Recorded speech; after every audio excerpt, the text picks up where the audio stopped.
ಎಲ್ಲರಿಗೂ ಸ್ವಾಗತ. JK ಅವರ ಪುಸ್ತಕ ಶಿಕ್ಷಣ ಮತ್ತು ಜೀವನ ಅಧ್ಯಯನಕ್ಕೆ ಎಲ್ಲರಿಗೂ ಸ್ವಾಗತ. ಈಗ ನಾವು ಅಧ್ಯಯನ ಮಾಡ್ತಿರುವಂಥ ವಿಚಾರ ಶಿಕ್ಷಣ ಮತ್ತು ವಿಶ್ವಶಾಂತಿ. ಅದರ ಬಗ್ಗೆ ಸುಮಾರು ಒಂದು 2 ತರಗತಿಗಳಷ್ಟು ಒಂದಷ್ಟು ವಿಚಾರ ಮಾಡಿದ್ವಿ.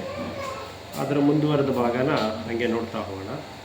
ಅಂದರೆ ಶಿಕ್ಷಣದ ಮುಖ್ಯ ಉದ್ದೇಶ ವಿಶ್ವಶಾಂತಿ. ಒಂದು ಉದ್ದೇಶಗಳಲ್ಲಿ ವಿಶ್ವಶಾಂತಿ ಒಂದು. ಅದನ್ನು ಗಳಿಸ್ಕೊಳ್ಳೋದು ಹೇಗೆ ಅನ್ನೋ ವಿಚಾರನ ಲೇಖಕರು ಇಲ್ಲಿ ಪ್ರಸ್ತುತಪಡಿಸ್ತಾ ಇದ್ದಾರೆ. ಅದನ್ನು ಮುಂದುವರೆದ ಭಾಗವಾಗಿ ನೋಡ್ತಾ ಹೋಗೋಣ. ಮಗುವನ್ನು ಸರಿಯಾಗಿ ಸೂಕ್ಷ್ಮ ಸಂವೇದಿಯಾಗಿ ಬೆಳೆಸಬೇಕು. ಸರಿಯಾಗಿ ಮಗುವಿನ ಬೆಳವಣಿಗೆಯಿಂದ ಅದು ಹೇಗೆ ಪರಿಣಾಮಕಾರಿಯಾಗಿ ಕೆಲಸ ಮಾಡುತ್ತೆ ಅವರ ಉದ್ದೇಶ ಅಂತನ್ನೋದನ್ನು ಇಲ್ಲಿ ನೋಡ್ತಾ ಬಂದಿದ್ದೀವಿ. ಒಂದು ಪ್ಯಾರಾಗ್ರಾಫ್ ಮುಂಚೆನೇ ಶುರು ಮಾಡಿದ್ದೀನಿ, ಲಾಸ್ಟ್ ವೀಕ್ ನಿಂತಿದ್ದ ಕಡೆಗೆ ಮುಂದುವರಿಸೋಣ. ಮಗುವನ್ನು ಸರಿಯಾಗಿ ಸೂಕ್ಷ್ಮ ಸಂವೇದಿಯಾಗಿ ಬೆಳೆಸಬೇಕು. ಆಗ ಅದು ಮೂರ್ಖ ಪೂರ್ವಾಗ್ರಹಗಳನ್ನು ಮೀರಿ ನಿಲ್ಲುತ್ತದೆ. ಇದು ಸಾಧ್ಯವಾಗಬೇಕಾದರೆ ಮಗುವಿಗೂ ನಮಗೂ ಒಂದು ನಿಕಟವಾದ ಸಂಬಂಧ ಇರಬೇಕು. ಅಂದರೆ ಒಂದು ಬೆಳವಣಿಗೆಯಲ್ಲಿ ಪೋಷಕರ ಪಾತ್ರ ಹೇಗಿರಬೇಕು ಅನ್ನೋದನ್ನು ಇಲ್ಲಿ ಹೇಳ್ತಾ ಇದ್ದಾರೆ. ಅಂದರೆ ಎಷ್ಟು ಇನ್ವಾಲ್ವ್ ಆಗಬೇಕು ಮಕ್ಕಳ ಜೊತೆ ಅಂತನ್ನುವಂಥ ವಿಚಾರ ಇಲ್ಲಿ. ಅವ್ರ ಪಾಡಿಗೆ ಅವ್ರು ಬಿಡೋದು, ನಾವು ಟ್ಯೂಷನ್ ಕೊಡ್ತೀವಿ, ಸಮಯಕ್ಕೆ ಸರಿಯಾಗಿ ನಾವು ಮನೆ ಅಪ್ಪ ಅಮ್ಮ ಮನೇಲಿಲ್ಲದೆ ಆದ್ರೂ ನೋಡ್ಕೊಳ್ಳೋಕೆ ಯಾರೋ ಒಬ್ಬರಿದ್ದಾರೆ, ಆ ಥರ ವಿಚಾರಗಳು ಇಲ್ಲಿ ಯಾವುದು ಮುಖ್ಯ ಆಗೋದಿಲ್ಲ. ಇಲ್ಲಿ ಪೋಷಕರು ಮಗುವಿನ ಜೊತೆ ಯಾವ ರೀತಿ ಸಂಬಂಧ ಇಟ್ಕೊಂಡಿದ್ದಾರೆ ಅಂತನ್ನೋದನ್ನು ಮುಖ್ಯವಾಗಿ ಪರಿಗಣಿಸಬೇಕಾಗತ್ತೆ. ಇಲ್ಲಿ ನಾವು ಮಗುವಿನೊಂದಿಗೆ ವಿವರವಾಗಿ ಬಿಚ್ಚು ಮನಸ್ಸಿನಿಂದ ಮಾತನಾಡಬೇಕು. ಅವನಿಗೆ ಬುದ್ಧಿಶಾಲಿಗಳ ಸಂಭಾಷಣೆಯನ್ನು ಕೇಳುವ ಅವಕಾಶವನ್ನು ಒದಗಿಸಿಕೊಡಬೇಕು. ಎಲ್ಲ ಹೇಳ್ತಾರಲ್ಲ ಮನೇಲಿ ದೊಡ್ಡ, ನಿಂಗೇನು ಅರ್ಥ ಆಗಲ್ಲ ಸುಮ್ಮನೆ ಇರೋ ಅಂತಾರಲ್ಲ, ಸಾಮಾನ್ಯ ಅದು ಜನರಲ್. ಅಂದರೆ ಆ ಥರ ಅನ್ನೋದಕ್ಕಿಂತ ಅವ್ರು ಏನು ಹೇಳ್ತಿದ್ದಾರೆ ಅಂತನ್ನೋದನ್ನು, ಯಾವುದೇ ಒಂದು ವಿಚಾರಗಳು ಬಂದಾಗ ಅವ್ರು ಏನು ಹೇಳ್ತಿದ್ದಾರೆ ಅನ್ನೋದನ್ನು ಇವರು ಒಂಚೂರು ವಿವರಣೆ ಕೊಡೋದು, ಎಕ್ಸ್ಪ್ಲೇನ್ ಮಾಡೋದು ಮಾಡಬೇಕು. ಆ ರೀತಿಯಲ್ಲಿ ಮಕ್ಕಳಿಗೆ ಎಜುಕೇಟ್ ಮಾಡಬೇಕು ಅಂತನ್ನುವಂಥದ್ದು. ಹೌದು. ಹಂಗಂದ್ರೆ ಏನಾಗುತ್ತೆ ಅಂತಂದ್ರೆ ಮಕ್ಕಳಿಗೆ ಬಿಡು ನಮ್ಮಪ್ಪ ನೋಡ್ಕೋತಾರೆ, ಎಲ್ಲ ಅಪ್ಪ ಅಮ್ಮ ನೋಡ್ಕೋತಾರೆ, ನಮಗೇನು ಅಂತಂದ್ಬಿಟ್ಟು ಎಲ್ಲ ವಿಚಾರ ನೆಗ್ಲೆಕ್ಟ್ ಮಾಡೋಕ್ಕೆ ಶುರು ಮಾಡ್ತಾರೆ. ಅದನ್ನು ಬಿಟ್ಟು ಎಲ್ಲ ವಿಚಾರಗಳನ್ನು ಕಡೆಗೂ ಅವ್ರು ಗಮನ ಹರಿಸೋ ಹಾಗೆ ಇವರ ಬೆಳವಣಿಗೆನ ಪ್ರೋತ್ಸಾಹಿಸಬೇಕು ಅಂತ. ಅವನಲ್ಲಿ ಈಗಾಗಲೇ ಇರುವ ಅನ್ವೇಷಣೆಯ ಪ್ರವೃತ್ತಿ ಮತ್ತು ಅತೃಪ್ತಿಗಳನ್ನು ಪ್ರೋತ್ಸಾಹಿಸಬೇಕು. ಒಂದು ಮಗುವಿನಲ್ಲಿ ಸಾಮಾನ್ಯವಾಗಿ ಒಂದು ಅನ್ವೇಷಣೆ ಪ್ರವೃತ್ತಿ ಇದ್ದೇ ಇರುತ್ತೆ. ಅದೇನು ಇದೇನು ಅಂತ ಕೇಳುವಂಥದ್ದು ಪ್ರಶ್ನೆ ಇದ್ದೇ ಇರುತ್ತೆ. ಆ ಪ್ರಶ್ನೆಗಳು ಉದ್ಭವ ಆಗ್ತಾನೇ ಇರಬೇಕು ಮಕ್ಕಳಲ್ಲಿ, ಮತ್ತು ಅದಕ್ಕೆ ಸೂಕ್ತವಾದಂಥ ಉತ್ತರಗಳನ್ನು ಪೋಷಕರು ನೀಡ್ತಾನೇ ಇರಬೇಕು. ಯಾವಾಗ ಅವರು ಪ್ರೋತ್ಸಾಹ ಕಮ್ಮಿ ಆಗುತ್ತೋ ಪೋಷಕರದು, ಆವಾಗ ಮಕ್ಕಳು ಪ್ರಶ್ನೆಗಳನ್ನು ಕೇಳೋದು ನಿಲ್ಲಿಸ್ತಾರೆ. ಅದರರ್ಥ ಏನೋ ಅವರಲ್ಲಿ ಉತ್ಸಾಹ ಕಮ್ಮಿ ಆಗ್ತಾ ಹೋಗುತ್ತೆ ಅನ್ನುವಂಥದ್ದು. ಮತ್ತು ಬೆಳವಣಿಗೆಯಲ್ಲಿ ಇನ್ನೊಂದು ವಿಚಾರ ಅಂದರೆ ಅತೃಪ್ತಿ ಇರಬೇಕು ಅಂಥದ್ದು. ಅಂದರೆ ಏನು ಮಾಡಿದ್ರೆ ಇನ್ನೂ ಕೆಲಸ ಮಾಡಬೇಕು, ಇನ್ನೂ ತಿಳ್ಕೊಬೇಕು ಅನ್ನೋಂಥ ವಿಚಾರಗಳು ಎಷ್ಟಿರುತ್ತೋ ಅದನ್ನು ಇನ್ನೂ ಪ್ರೋತ್ಸಾಹಿಸಬೇಕು ಪೋಷಕರು ಅಂತ. ಅದರಿಂದ ಯಾವುದು ದಿಟ ಯಾವುದು ಹುಸಿ ಎಂದು ತಾನೇ ಕಂಡುಕೊಳ್ಳಲು ಅವನಿಗೆ ಸಾಧ್ಯವಾಗುತ್ತದೆ. ಅಂದರೆ ಒಂದು ನಿಜಾಂಶವನ್ನು ಅರಿಯೋದಕ್ಕೆ ಸಾಧ್ಯ ಆಗುತ್ತೆ. ಸೃಜನಶೀಲ ಬುದ್ಧಿವಂತಿಕೆಯ ಉಗಮಕ್ಕೆ ಕಾರಣವಾಗುವುದು ಈ ನಿರಂತರ ಅನ್ವೇಷಣೆ ಮತ್ತು ನಿಜವಾದ ಅತೃಪ್ತಿಗಳೇ ಆಗಿವೆ. ನಿಜವಾಗಿ ಒಂದು ಸೃಜನಶೀಲತೆ ಅರಳಬೇಕು ಅಂತಂದರೆ ಅದಕ್ಕೆ ಬೇಕಾಗಿರೋಂಥದ್ದು ಮುಖ್ಯವಾಗಿರೋಂಥದ್ದು ಒಂದು ಅನ್ವೇಷಣಾ ಸಾಮರ್ಥ್ಯ, ಇನ್ನೊಂದು ಅತೃಪ್ತಿ. ಇನ್ನೂ ಹುಡುಕಬೇಕು, ಹುಡುಕಾಟದ ಕಡೆಗೆ ಅವರಲ್ಲಿ ಒಂದು ಕುತೂಹಲ ಹೆಚ್ಚಾಗಿರುವಂಥದ್ದು. ಅದು ಅವರಲ್ಲಿ ನಿರಂತರವಾಗಿ ಇರೋ ಹಾಗೆ ಪೋಷಕರು ಕಾಪಾಡ್ಕೋಬೇಕು. ಅದು ಯಾವುದನ್ನು ಕಮರಿ ಹೋಗೋ ಹಾಗೆ ಅವ್ರನ್ನ ಬೆಳವಣಿಗೆಯಲ್ಲಿ ಕುಂಠಿತ ಆಗುವಾಗ ಮಾಡಬಾರ್ದು. ಆದರೆ ಈ ಕುತೂಹಲ ಮತ್ತು ಅತೃಪ್ತಿಗಳನ್ನು ಸದಾ ಜಾಗೃತರಾಗಿ ಇಟ್ಟುಕೊಳ್ಳುವುದು ಬಹಳ ಕಷ್ಟ. ಅದು ಲೇಖಕರೇ ಹೇಳ್ತಾ ಇದ್ದಾರೆ ಇಲ್ಲಿ, ಅದು ಕಷ್ಟ ಸಾಧ್ಯ ಅದು ಕೆಲಸ ಅಂದ್ಬಿಟ್ಟು. ಬಟ್ ಹಾಗಂತ ಪ್ರಯತ್ನ ಮಾಡಬೇಡಿ ಅಂತ ಹೇಳ್ತಿಲ್ಲ, ಅದಕ್ಕೆ ಹೇಳ್ತಾರೆ ಮುಂದಕ್ಕೆ ಏನು ಮಾಡಬೇಕು ಅಂತ. ಬಹಳ ಜನರಿಗೆ ತಮ್ಮ ಮಕ್ಕಳಿಗೆ ಈ ರೀತಿಯ ಬುದ್ಧಿಶಕ್ತಿ ಇರುವುದು ಬೇಕಾಗಿಲ್ಲ. ಏಕೆಂದರೆ ಸದಾಕಾಲವು ಪ್ರತಿಷ್ಠಿತವಾದ ಮೌಲ್ಯಗಳನ್ನು ಪ್ರಶ್ನಿಸುವ ವ್ಯಕ್ತಿಯೊಂದಿಗೆ ಜೀವನ ನಡೆಸಲು ಬಹಳ ಮುಜುಗರವಾಗುತ್ತದೆ. ಅಂದರೆ ಯಾವಾಗಲೂ ಪ್ರಶ್ನೆ ಕೇಳೋದು ಬೇಕಿಲ್ಲ ಅಂತ, ಪೋಷಕರಿಗೇ ಬೇಕಿಲ್ಲ ಅದು. ಮಕ್ಕಳು ಯಾವಾಗಲೂ ಪ್ರಶ್ನೆ ಕೇಳ್ತಿರೋದು, ನಮಗಿನ್ನ ಹೆಚ್ಚು ಬೆಳವಣಿಗೆ ಕೆಲವು ವಿಚಾರಗಳಲ್ಲಿ ಸಾಧಿಸುವಂಥದ್ದು ಪೋಷಕರು ಕೆಲವರು ಇಷ್ಟಪಡೋದಿಲ್ಲ. ಹಂಗಾಗಿ ಅವರು ತಾವೆಂಗಿರ್ತಾರೋ ಅದೇ ಥರನೇ ಅವರು ಮಕ್ಕಳನ್ನು ಬೆಳೆಸೋದಕ್ಕೆ ಇಷ್ಟಪಡ್ತಾರೆ. ಕಿರಿಯ ವಯಸ್ಸಿನಲ್ಲಿ ನಾವೆಲ್ಲರೂ ಅತೃಪ್ತರೆ. ಆದರೆ ದುರದೃಷ್ಟವಶಾತ್ ನಮ್ಮ ಅತೃಪ್ತಿಯು ಬಹುಬೇಗ ಕಮರಿ ಹೋಗುತ್ತದೆ. ಇದಕ್ಕೆ ಒಂದು ಪರಿಸರ ಮುಖ್ಯ ಆಗಿಬಿಡುತ್ತೆ ಅಂತನ್ನೋಂಥದ್ದು. ನಮ್ಮಲ್ಲಿ ಮನೆ ಮಾಡುವ ಅನುಕರಣ ಪ್ರವೃತ್ತಿ ಮತ್ತು ಅಧಿಕಾರದ ಆರಾಧನೆಯು ಈ ಗುಣಗಳನ್ನು ಉಸಿರು ಕಟ್ಟಿಸುತ್ತದೆ. ಯಾವ ಗುಣಗಳ ತಡೆ ನೀಡುತ್ತೆ ಇದಕ್ಕೆ ಅಂತ ಹೇಳ್ತಿದ್ದಾರಲ್ಲಿ, ಯಾವುದು ಅನುಕರಣಾ ಪ್ರವೃತ್ತಿ, ಮಕ್ಕಳಲ್ಲಿ ಅನುಕರಣೆಯ ಪ್ರವೃತ್ತಿ ಏನಾದರೂ ಹೆಚ್ಚಾದರೆ, ಮತ್ತು ಅಧಿಕಾರದ ಆರಾಧನೆ, ಒಂದು ಅಧಿಕಾರ ಬೇಕು ಅನ್ನುವಂಥ ಒಂದು ಮನಸ್ಸು ಆತ ಕಡೆಗೆ ತಿರುಗಿದ್ರೆ ಆವಾಗ ಈ ಯಾವ ಗುಣಗಳು, ಒಂದು ಅತೃಪ್ತಿಯ ಗುಣ, ಆ ಥರದ್ದು ಗುಣ ಎಲ್ಲನೂ ಕಮ್ಮಿ ಆಗ್ತಾ ಹೋಗುತ್ತೆ ಮಕ್ಕಳಲ್ಲಿ ಅನ್ನುವಂಥದ್ದು. ವಯಸ್ಸಾದಂತೆ ನಾವು ಹರಳುಗಟ್ಟುತ್ತೇವೆ, ಬಹುಬೇಗ ತೃಪ್ತರಾಗುತ್ತೇವೆ. ಸಾಕಪ್ಪ ಜೀವನ ಅನಿಸುತ್ತಲ್ಲ, ಅದು ಬಹುಬೇಗ ತೃಪ್ತಿಯನ್ನು ಗಳಿಸ್ಬಿಡ್ತೀವಿ ಅಂತ. ಅಂದರೆ ಇದು ಚಿಕ್ಕ ವಯಸ್ಸಿನವ್ರಿಗೆ ಮಾತ್ರನೇ ಅಲ್ಲ, ದೊಡ್ಡವರಲ್ಲೂ ಒಂದು ಒಳ್ಳೆಯ ಜೀವನ ಮಾಡಬೇಕು ಅಂದರೆ ಅತೃಪ್ತಿ ಅನ್ನೋದನ್ನು ಸದಾಕಾಲ ಕಾಪಾಡ್ಕೊಂಡಿರಬೇಕು. ನಿರಂತರವಾಗಿ ಅನ್ವೇಷಣಾ ಸಾಮರ್ಥ್ಯವನ್ನು ಬೆಳೆಸ್ಕೊತಾನೆ ಇರಬೇಕು, ಅದರಲ್ಲಿ ತೊಡಗಿಸ್ಕೊತಾನೆ ಇರಬೇಕು ಅನ್ನುವಂಥದ್ದು. ಆದರೆ ಆತಂಕಕ್ಕೆ ಬಲಿಯಾಗುತ್ತೇವೆ, ಬಹುಬೇಗ ತೃಪ್ತರಾಗುತ್ತೇವೆ, ಆದರೆ ಆತಂಕಕ್ಕೆ ಬಲಿಯಾಗುತ್ತೇವೆ. ನಾವೆಲ್ಲರೂ ಆಡಳಿತಗಾರರು, ಪ್ರೀಸ್ಟ್ಗಳು, ಬ್ಯಾಂಕ್ ಗುಮಾಸ್ತರು, ಕಾರ್ಖಾನೆ ಮ್ಯಾನೇಜರ್ಗಳು, ತಂತ್ರಜ್ಞರು, ಹೀಗೆಯೇ ಏನೇನೋ ಆಗಿಬಿಡುತ್ತೇವೆ. ಮತ್ತು ಆಗ ನಿಧಾನಗತಿಯ ಕೊಳೆಯುವಿಕೆಯು ಮೊದಲಾಗುತ್ತದೆ. ಅಂದರೆ ಯಾವುದೋ ಒಂದು ಪ್ರೊಫೆಷನಲ್ಲಿ ನಮ್ಮನ್ನು ನಾವು ತೊಡಗಿಸ್ಕೋತೀವಿ, ಮಿಕ್ಕಿದ ಬೇರೆ ಯಾವ ವಿಚಾರದ ಬಗ್ಗೆನೂ ನಾವು ಗಮನ ಕೊಡೋದಿಲ್ಲ. ಅದೇ ಮುಖ್ಯವಾದ ಕಾರಣ ಆಗುತ್ತೆ ಈ ಥರ ಆಗುವಂಥದ್ದು. ನಮಗೆ ನಮ್ಮ ಸ್ಥಾನಮಾನಗಳನ್ನು ಕಾಪಾಡಿಕೊಳ್ಳುವ ಆಸೆ, ಅವುಗಳನ್ನು ನಮಗೆ ಕೊಟ್ಟಿರುವ ಅಂತೆಯೇ ಕೊಂಚ ಮಟ್ಟಿನ ಭದ್ರತೆಯನ್ನೂ ನೀಡಿರುವ ಈ ವಿನಾಶಕಾರಿ ಸಮಾಜಕ್ಕೆ ನಾವು ಬೆಂಬಲ ನೀಡುತ್ತೇವೆ. ಸರ್ಕಾರವು ಶಿಕ್ಷಣವನ್ನು ನಿಯಂತ್ರಿಸುವುದು ಬಹಳ ದೊಡ್ಡ ದುರಂತ.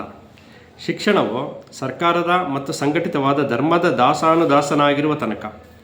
ನೋಡಿ, ಸರ್ಕಾರ ಶಿಕ್ಷಣವನ್ನು ಏನಕ್ಕೆ ನಿಯಂತ್ರಿಸುತ್ತೆ ಅಂತ ಅಂದ್ಬಿಟ್ಟು, ಅದು ಧರ್ಮದ ಆಧಾರದ ಮೇಲೆ ನಿಯಂತ್ರಿಸುತ್ತೆ.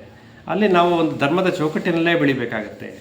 ಅಂದರೆ ಸರ್ಕಾರದಿಂದಲೇ ಬೇಕಾಗಿದೆ ಇನ್ನೂ ಸರಿಯಾದ ರೀತಿಯಲ್ಲಿ ಪ್ರೋತ್ಸಾಹ, ಸರಿಯಾದ ಶಿಕ್ಷಣವನ್ನು ಪಡ್ಕೊಳ್ಳೋದಕ್ಕೆ. ಆದರೆ ಇವತ್ತಿನ ದಿನ ಅದು ಇನ್ನೂ ಸಾಧ್ಯ ಆಗ್ತಿಲ್ಲ, ಸರ್ಕಾರದಿಂದ ಕೊಡೋಕ್ಕಾಗ್ತಿಲ್ಲ. ನೋಡಿ, ಶಿಕ್ಷಣವು ಸರ್ಕಾರದ ಮತ್ತು ಸಂಘಟಿತವಾದ ಧರ್ಮದ ದಾಸನಾಗಿರುವ ತನಕ ನಮ್ಮ ಈ ಜಗತ್ತಿಗೆ ಶಾಂತಿ ಸಮಾಧಾನಗಳ ಭರವಸೆಯೂ ಇಲ್ಲವೇ ಇಲ್ಲ. ಆ ಧರ್ಮದ ಚೌಕಟ್ಟಿನಿಂದ ಹೊರಬಂದು ಶಿಕ್ಷಣ ಕೊಡೋದಕ್ಕೆ ಸಾಧ್ಯ ಆದರೆ ಸರ್ಕಾರಕ್ಕೆ, ಆವಾಗ ಅದು ಒಂದು ಭರವಸೆಯನ್ನು ಇಟ್ಕೋಬಹುದು ಅಂತ. ಆದರೂ ದಿನ ಕಳೆದಂತೆ ಹೆಚ್ಚು ಹೆಚ್ಚು ಸರ್ಕಾರಗಳು ನಮ್ಮ ಮಕ್ಕಳ ಹಾಗೂ ಅವರ ಭವಿಷ್ಯದ ಜವಾಬ್ದಾರಿಯನ್ನು ತಾವೇ ವಹಿಸಿಕೊಳ್ಳುತ್ತವೆ. ಯಾಕೆ ಅವ್ರ ಜವಾಬ್ದಾರಿಗಳನ್ನು ವಹಿಸ್ಕೊಳುತ್ತವೆ ಅಂದರೆ, ಸರ್ಕಾರ ಹೇಗೆ ಬೇಕೋ ಹಾಗೆ ಪ್ರಜೆಗಳನ್ನು ಸೃಷ್ಟಿ ಮಾಡ್ಕೋತಾ ಇದೆ. ನಿಜವಾದ ಬದುಕು ಏನೋ ಆ ಬದುಕು ಬೇಕಿಲ್ಲ, ಸರ್ಕಾರಕ್ಕೆ ಬೇಕಿಲ್ಲ. ಸರ್ಕಾರಕ್ಕೆ ತನಗೆ ಏನು ಯಾವ ರೀತಿ ಪ್ರಜೆಗಳಿರಬೇಕೋ ಆ ರೀತಿ ಮಾತ್ರ ನೋಡ್ಕೋತಾ ಇದೆ ಅಷ್ಟೇ. ಯಾವುದೇ ಒಂದು ಗುಂಪು ಗಲಾಟೆ, ಘರ್ಷಣೆಗಳು, ಸಂಘರ್ಷಗಳು ಯಾವುದು ನಡೀದೇ ಇರೋ ರೀತಿಯಲ್ಲಿ ಮನುಷ್ಯ ಇರಬೇಕು. ಅದಕ್ಕೇನು ಬೇಕೋ ಅದನ್ನು ಮಾತ್ರ ಸರ್ಕಾರಗಳು ಮಾಡುತ್ತಷ್ಟೇ, ಅದಕ್ಕಿಂತ ಹೆಚ್ಚಾಗಿ ಮಾಡಲ್ಲ. ಸರ್ಕಾರ ಅಲ್ಲದಿದ್ದರೆ ಶಿಕ್ಷಣದ ನಿಯಂತ್ರಣವು ಧಾರ್ಮಿಕ ಸಂಘ ಸಂಸ್ಥೆಗಳ ಕೈ ಸೇರುತ್ತದೆ. ರಾಜಕೀಯವೇ ಇರಲಿ, ಧಾರ್ಮಿಕವೇ ಇರಲಿ, ಮಗುವಿನ ಮನಸ್ಸು ಯಾವುದೋ ಒಂದು ಐಡಿಯಾಲಜಿಗೆ ಹೊಂದಿಕೊಳ್ಳುವಂತೆ ಅದನ್ನು ನಿಯಂತ್ರಿಸುವುದು ಸರಿಯಲ್ಲ. ಅಂದರೆ ಇವಾಗ ಆಗ್ತಿರೋದೇ ಅದು, ಯಾವುದೋ ಒಂದು ಚೌಕಟ್ಟಿನೊಳಗೆ ಅದನ್ನು ಬೆಳೆಸುವಂಥ ಪ್ರಯತ್ನ ಮಾಡೋದು. ಅದರ ಪರಿಣಾಮವಾಗಿ ಮಾನವರ ನಡುವೆ ದ್ವೇಷವೇ ಬೆಳೆಯುತ್ತದೆ. ಯಾಕೆಂದರೆ ಒಂದು ಚೌಕಟ್ಟಿನೊಳಗೆ ಇವ್ರು ಬೆಳೆದ್ಬಿಟ್ರೆ ಚೌಕಟ್ಟಿನಿಂದ ಹೊರಗಿರೋರೆಲ್ಲ ವಿರೋಧಿಗಳಾಗ್ಬಿಡ್ತಾರೆ, ಶತ್ರುಗಳಾಗ್ಬಿಡ್ತಾರೆ. ಅದಕ್ಕೋಸ್ಕರ ಆ ಚೌಕಟ್ಟು ಅನ್ನೋದನ್ನೇ ಒಡ್ಕೊಂಡು ಜೀವನ ಮಾಡಬೇಕು, ಚೌಕಟ್ಟು ಅನ್ನೋದೇ ಇರಬಾರ್ದು ಏನೇನು ಅನ್ನೋವಂಥದ್ದು. ಅದರ ಪರಿಣಾಮವಾಗಿ ಮಾನವರ ನಡುವೆ ದ್ವೇಷವೇ ಬೆಳೆಯುತ್ತದೆ. ಸ್ಪರ್ಧೆಯೇ ಜೀವಾಳವಾಗಿರುವ ಸಮಾಜದಲ್ಲಿ ಸೋದರ ಭಾವವು ಬೆಳೆಯಲಾರದು.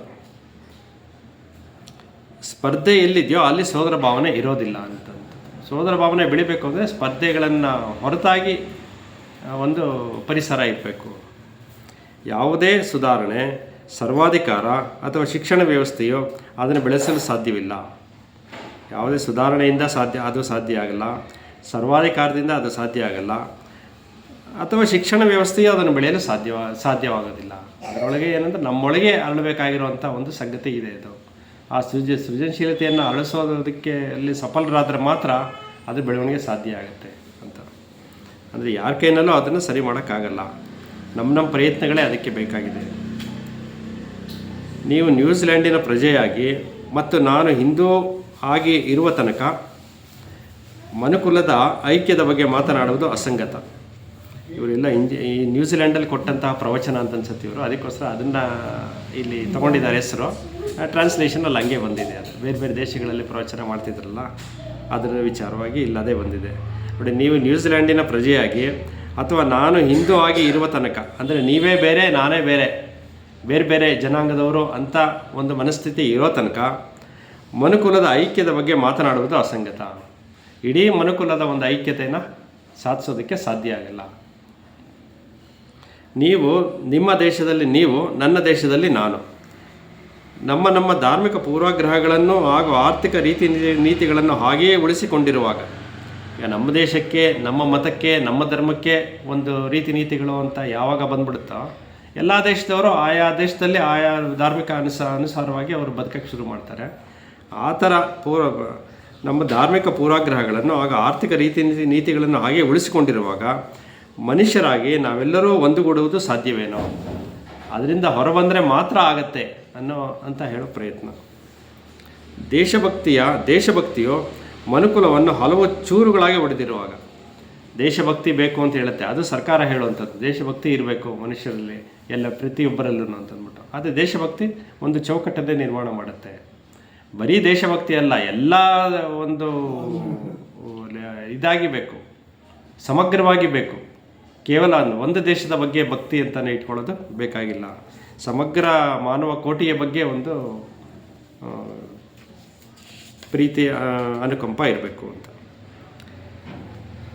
ದೇಶಭಕ್ತಿಯು ಮನುಕುಲವನ್ನು ಹಲವು ಚೂರುಗಳಾಗಿ ಒಡೆದಿರುವಾಗ ಕೋಟಿ ಜನರು ಆರ್ಥಿಕ ಮುಗ್ಗಟ್ಟುಗಳಿಗೆ ಸಿಲುಕಿ ನರಳುತ್ತಿದ್ದು, ಎಲ್ಲೋ ಕೆಲವರು ಮಾತ್ರ ಸಿರಿವಂತರಾಗಿರುವಾಗ, ಇದರಲ್ಲಿ ಆರ್ಥಿಕ ಸ್ಥಿತಿ ಕೂಡ ಬದಲಾವಣೆ ಆಗ್ತಾ ಬಂದಿದೆ. ಕೆಲವರಲ್ಲಿ ಹೆಚ್ಚಾಗಿ ದರ ಸೇರುವಂಥದ್ದು, ಕೆಲವರಲ್ಲಿ ಇಲ್ಲದೇ ಇರೋವಂಥದ್ದು, poverty line, below poverty line, above poverty line, ಆ ಥರ ಎಲ್ಲ ಡಿಫ್ರೆನ್ಷಿಯೇಟ್ ಆಗುತ್ತೆ.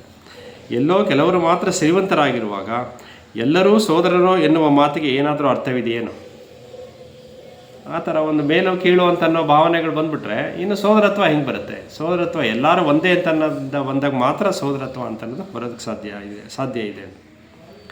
ನಂಬಿಕೆಗಳೇ ನಮ್ಮನ್ನು ವಿಚಿತ್ರ ಮಾಡಿರುವಾಗ, ಒಂದು ಗುಂಪಿನ ಮೇಲೆ ಇನ್ನೊಂದು ಗುಂಪು ದಬ್ಬಾಳಿಕೆ ನಡೆಸುತ್ತಿರುವಾಗ, ಶ್ರೀಮಂತರು ಅಧಿಕಾರದಲ್ಲಿದ್ದು ಬಡವರು ಅದೇ ಅಧಿಕಾರಕ್ಕಾಗಿ ಹಾತೊರೆಯುತ್ತಿದ್ದಾಗ ನೋಡಿ, ಎಲ್ಲದರಲ್ಲೂ ಒಂದು ಮೇಲು ಕೀಳು ಭಾವನೆ ಇದೆ.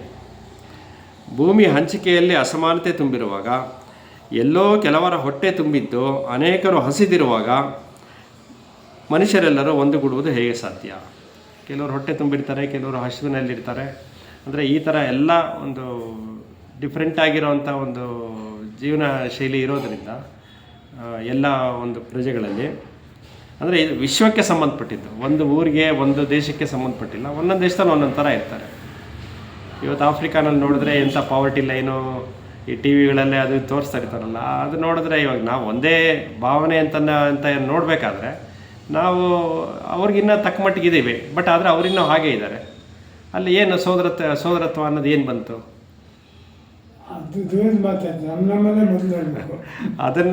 ಅದನ್ನು ಯಾವತ್ತು ಒಂದೇ ಸಮ ಅಂತ ನಾವು ಯಾವ ರೀತಿ ನೋಡ್ತೀವೋ, ಅವರು ನಮ್ಮ ಮಟ್ಟಕ್ಕೆ ಏರಕ್ಕೆ ಸಾಧ್ಯ ಆಗುತ್ತೋ, ಎಲ್ಲರೂ ಒಂದೇ ಮಟ್ಟದಲ್ಲಿ ಇರ್ತೀವೋ, ಆವಾಗ ಮಾತ್ರ ವಿಶ್ವಶಾಂತಿ ಅಂತ ಅನ್ನೋದು ಸಾಧ್ಯ ಆಗುತ್ತೆ. ಈ ಎಲ್ಲ ಸಂಗತಿಗಳನ್ನು ಕುರಿತು ನಾವು ನಿಜವಾಗಿಯೂ ವ್ಯಸ್ತರಾಗಿಲ್ಲರೆನ್ನುವುದು ಕಷ್ಟಕ್ಕೆ ಕಾರಣವಾಗಿದೆ. ಏಕೆಂದರೆ ನಮಗೆ ಎದೆ ಬಿಡುವ ತಲ್ಲಣಗಳು ಬೇಡವೇ ಬೇಡ. ಯಾವುದೇ ಸಂಗತಿಯನ್ನು ನಮಗೆ ಅನುಕೂಲವಾಗುವಂತೆ ಬದಲಿಸುವಲ್ಲಿ ಮಾತ್ರ ನಾವು ಆಸಕ್ತರು. ಅಂದರೆ ನಮಗೇನು ಬೇಕೋ ಅದ್ರ ಬಗ್ಗೆ ಮಾತ್ರ ನಾವು ನೋಡ್ತಾ ಇದ್ದೀವಿ. ನಾವು ಸೋದರ ಭಾವನೆ ಅನ್ನೋದು ಇಲ್ಲವೇ ಇಲ್ಲ ಅಲ್ಲಿ. ನಮ್ಮ ಜೊತೆಲಿರೋರ ಬಗ್ಗೆ ನಾವು ಯೋಚನೆ ಮಾಡ್ತಾ ಇಲ್ಲ. ನಮ್ಮ ಸ್ವಾರ್ಥ ಸಾಧನೆಯಲ್ಲಿ ಮಾತ್ರ ನಾವು ಮುಳುಗಿದ್ದೀವಿ ಅನ್ನೋಂಥದ್ದು ನೋಡಿ. ಯಾವುದೇ ಸಂಗತಿಯನ್ನು ನಮಗೆ ಅನುಕೂಲವಾಗುವಂತೆ ಬದಲಿಸುವಲ್ಲಿ ಮಾತ್ರ ನಾವು ಆಸಕ್ತರು. ಆದ್ದರಿಂದಲೇ ನಮ್ಮ ಕ್ರೌರ್ಯ ಮತ್ತು ಖಾಲಿತನಗಳ ಬಗ್ಗೆ ನಾವು ಅಷ್ಟಾಗಿ ತಲೆಕೆಡಿಸಿಕೊಂಡಿಲ್ಲ. ಅಂದರೆ ಅದನ್ನು ಕಳ್ಕೊಳ್ಳೋದಕ್ಕೆ ಯಾವುದೇ ಒಂದು ಪ್ರಯತ್ನನೇ ಮಾಡಿಲ್ಲ ಅನ್ನುವಂಥದ್ದು. ಹಿಂಸೆಯ ಮೂಲಕ ಶಾಂತಿಯನ್ನು ಗಳಿಸುವುದು ಎಂದಿಗಾದರೂ ಸಾಧ್ಯವೇನೋ ಪ್ರಶ್ನೆ ಹಾಕಿದರು. ಅಂಥ ಶಾಂತಿಯು ಬಹಳ ನಿಧಾನವಾಗಿ ಇಂದಲ್ಲ ನಾಳೆ ಒಡಮೂಡುವುದೇನೋ ಯೋಚನೆ ಮಾಡಿ. ಪ್ರೀತಿ ಎನ್ನುವುದು ತರಬೇತಿ ಅಥವಾ ಸಮಯವನ್ನು ಅವಲಂಬಿಸಿದ ಸಂಗತಿಯಲ್ಲ. ಕಳೆದ 2 ಮಹಾಯುದ್ಧಗಳನ್ನು ಪ್ರಜಾಪ್ರಭುತ್ವವನ್ನು ಕಾಪಾಡಲೆಂದೇ ನಡೆಸಲಾಯಿತು. ನೋಡಿ, 2 ಮಹಾಯುದ್ಧಗಳಲ್ಲಿ ಪ್ರಜಾಪ್ರಭುತ್ವವನ್ನು ಕಾಪಾಡಲೆಂದೇ ನಡೆಸಲಾಯಿತು ಯುದ್ಧ. 2 ಯುದ್ಧಗಳು ಪ್ರಜಾಪ್ರಭುತ್ವ ಬೇಕು ಅಂತ ಅನ್ನೋ ಒಂದು ದೃಷ್ಟಿಯಿಂದ ಅದನ್ನು ಯುದ್ಧ ಮಾಡಿದ್ರು. ಅದರಿಂದ ಯಾವುದು ಸೋದರತ್ವ ಅನ್ನೋದು ಇರೋದಕ್ಕೆ ಸಾಧ್ಯ ಇಲ್ಲ. ಈಗ ನಾವು ಇನ್ನಷ್ಟು ದೊಡ್ಡ ಮತ್ತಷ್ಟು ಭಯಂಕರವಾದ 3ನೇ ಯುದ್ಧಕ್ಕಾಗಿ ಸಿದ್ಧರಾಗುತ್ತಿದ್ದೇವೆ. ಮುಂದಿನ ಯುದ್ಧ ಯಾವಾಗ ಅನ್ನೋದೇ ಎಲ್ಲರ ಮನಸ್ಸಲ್ಲೂ ಇದೆಯೇ ಹೊರತು ಆ ಯುದ್ಧವನ್ನು ನಿಲ್ಲಿಸೋದಕ್ಕೆ ಯುದ್ಧ ಬೇಡ ಅನ್ನೋ ರೀತಿಯಲ್ಲಿ ಮುಂದಿನ ಕ್ರಮ ಕೈಗೊಳ್ಳೋಣ ಅಂತ ಅನ್ನೋದು ಪ್ರತಿಯೊಬ್ಬರಲ್ಲೂ ಒಡಮೂಡಬೇಕಾಗಿದೆ ಅದು. ಮತ್ತು ಮನುಷ್ಯರು ಹಿಂದಿಗಿಂತ ಕಡಿಮೆ ಸ್ವತಂತ್ರರಾಗಿದ್ದಾರೆ. ಈಗ ಯೋಚಿಸಿ, ಪರಸ್ಪರ ತಿಳುವಳಿಕೆಗೆ ಅಡ್ಡಿಯಾಗಿರುವ ಎಲ್ಲ ಸಂಗತಿಗಳನ್ನು ನಾವು ಪಕ್ಕಕ್ಕೆ ಸರಿಸೋಣ. ಅಧಿಕಾರ, ನಂಬಿಕೆಗಳು, ರಾಷ್ಟ್ರೀಯತೆ, ಎಲ್ಲ ಬಗೆಯ ತರತಮ ಭಾವ ಇವುಗಳಲ್ಲಿ ಯಾವುದೂ ಬೇಡ. ನಾವು ಯಾವುದೇ ಅಧಿಕಾರವಿಲ್ಲದ ಜನಸಮುದಾಯವಾದಾಗ ಮನುಷ್ಯರಾಗುತ್ತೇವೆ. ನೋಡಿ, ನಾವು ಯಾವುದೇ ಅಧಿಕಾರವಿಲ್ಲದ ಜನಸಮುದಾಯವಾದಾಗ ಅಂದರೆ ಅಧಿಕಾರವನ್ನು ಹೊರತುಪಡಿಸಿ ನಾವು ನಮ್ಮ ಬದುಕನ್ನು ನಡೆಸೋದನ್ನು ಕಲಿಬೇಕು. ಇಲ್ಲಿ ಮೇಲು ಕೀಳು ಅಂತ ಯಾವಾಗ ಬಂದಿದೆಯೋ ಅಲ್ಲಿ ಅಧಿಕಾರ ಅಂತ ಅನ್ನೋದು ಬಂದ್ಬಿಟ್ಟಿದೆ. ಅಲ್ಲಿ ಅದರಿಂದ ಇದು ಬಂದಿದೆ. ಅದು ಬಿಟ್ಟು ಬಾಳೋದಕ್ಕೆ ಪ್ರಯತ್ನ ಪಡಬೇಕು. ಆಗ ಒಬ್ಬರ ಸಂಗಡ ಇನ್ನೊಬ್ಬರಿಗೆ ನೆರವಾದ ಸಂಬಂಧವಿರುತ್ತದೆ. ಆಗ ಪ್ರಾಯಶಃ ಪ್ರೀತಿ ಮತ್ತು ಅನುಕಂಪಗಳು ಪ್ರತ್ಯಕ್ಷರಾಗಬಹುದು. ಅದನ್ನು ಬಿಟ್ಟರೆ ಮಾತ್ರ ಸಾಧ್ಯ ಆಗಬಹುದು ಅನ್ನುವಂಥ ಒಂದು ಆಲೋಚನೆ ಹೇಳ್ತಿರೋದು.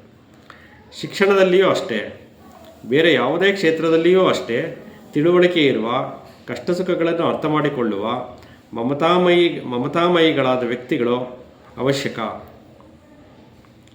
ನೋಡಿ, ತಿಳುವಳಿಕೆ ಇರುವ, ಕಷ್ಟ ಸುಖಗಳನ್ನು ಅರ್ಥ ಮಾಡಿಕೊಳ್ಳುವ ಮಮತಾಮಯಿ ಇರುವ ವ್ಯಕ್ತಿಗಳು ಅವಶ್ಯಕ. ಇಲ್ಲಿ ಅಧಿಕಾರದಿಂದ ಹೊರತುಪಡಿಸಿದರೆ ಮಾತ್ರ ಅದು ಸಾಧ್ಯ ಆಗುತ್ತೆ. ಆ ಒಂದು ಮನಸ್ಥಿತಿಯನ್ನು ಇಟ್ಕೊಳ್ಳೋದಕ್ಕೆ ನೀನು ಮೇಲು, ನೀನು ಕೀಳು, ನಾನು ಮೇಲು ಅನ್ನೋಂಥ ಸಂದರ್ಭ ಬಂದರೆ ಇದು ಯಾವುದನ್ನು ಅವ್ರ ಕಣ್ಣು ಕಾಣೋದಿಲ್ಲ. ಇವೆಲ್ಲನೂ ಈ ಗುಣಗಳು ಯಾವುದು ಕಾಣೋದಿಲ್ಲ. ಅಂಥವರ ಹೃದಯಗಳು ಖಾಲಿಯಾದ ಮಾತುಗಳಿಂದ, ಮನಸ್ಸಿಗೆ ಸಂಬಂಧಿಸಿದ ಸರಕುಗಳಿಂದ ತುಂಬಿರುವುದಿಲ್ಲ. ಜೀವನವನ್ನು ಸಂತೋಷವಾಗಿ, ಚಿಂತನಪೂರ್ಣವಾಗಿ, ಎಚ್ಚರ ಪ್ರೀತಿಗಳೊಂದಿಗೆ ಕಳೆಯಬೇಕಾದರೆ ನಮ್ಮನ್ನು ನಾವು ಅರ್ಥ ಮಾಡಿಕೊಳ್ಳುವುದು ಬಹಳ ಮುಖ್ಯ. ಅಂದರೆ ಏನೇ ಒಂದು ಕಾರ್ಯಗಳು ನಮ್ಮ ಒಳಗಿಂದಲೇ ಪ್ರಾರಂಭ ಆಗಬೇಕು. ಮೊದಲನೇದಾಗಿ ಅದರಲ್ಲಿರುವಂಥ ನಕಾರಾತ್ಮಕ ಭಾವನೆಗಳನ್ನು ಹೊರಗಡೆ ಹಾಕೋದಕ್ಕೆ ಸಾಧ್ಯ ಆದರೆ ಮಾತ್ರ ಮುಂದಿನ ಪ್ರಗತಿ ಬಗ್ಗೆ ಯೋಚನೆ ಮಾಡೋಕ್ಕಾಗತ್ತೆ. ನಿಜವಾಗಿಯೂ ತಿಳುವಳಿಕೆ, ಬೆಳಕು ತುಂಬಿದ ಸಮಾಜವನ್ನು ಕಟ್ಟುವುದೇ ನಮ್ಮ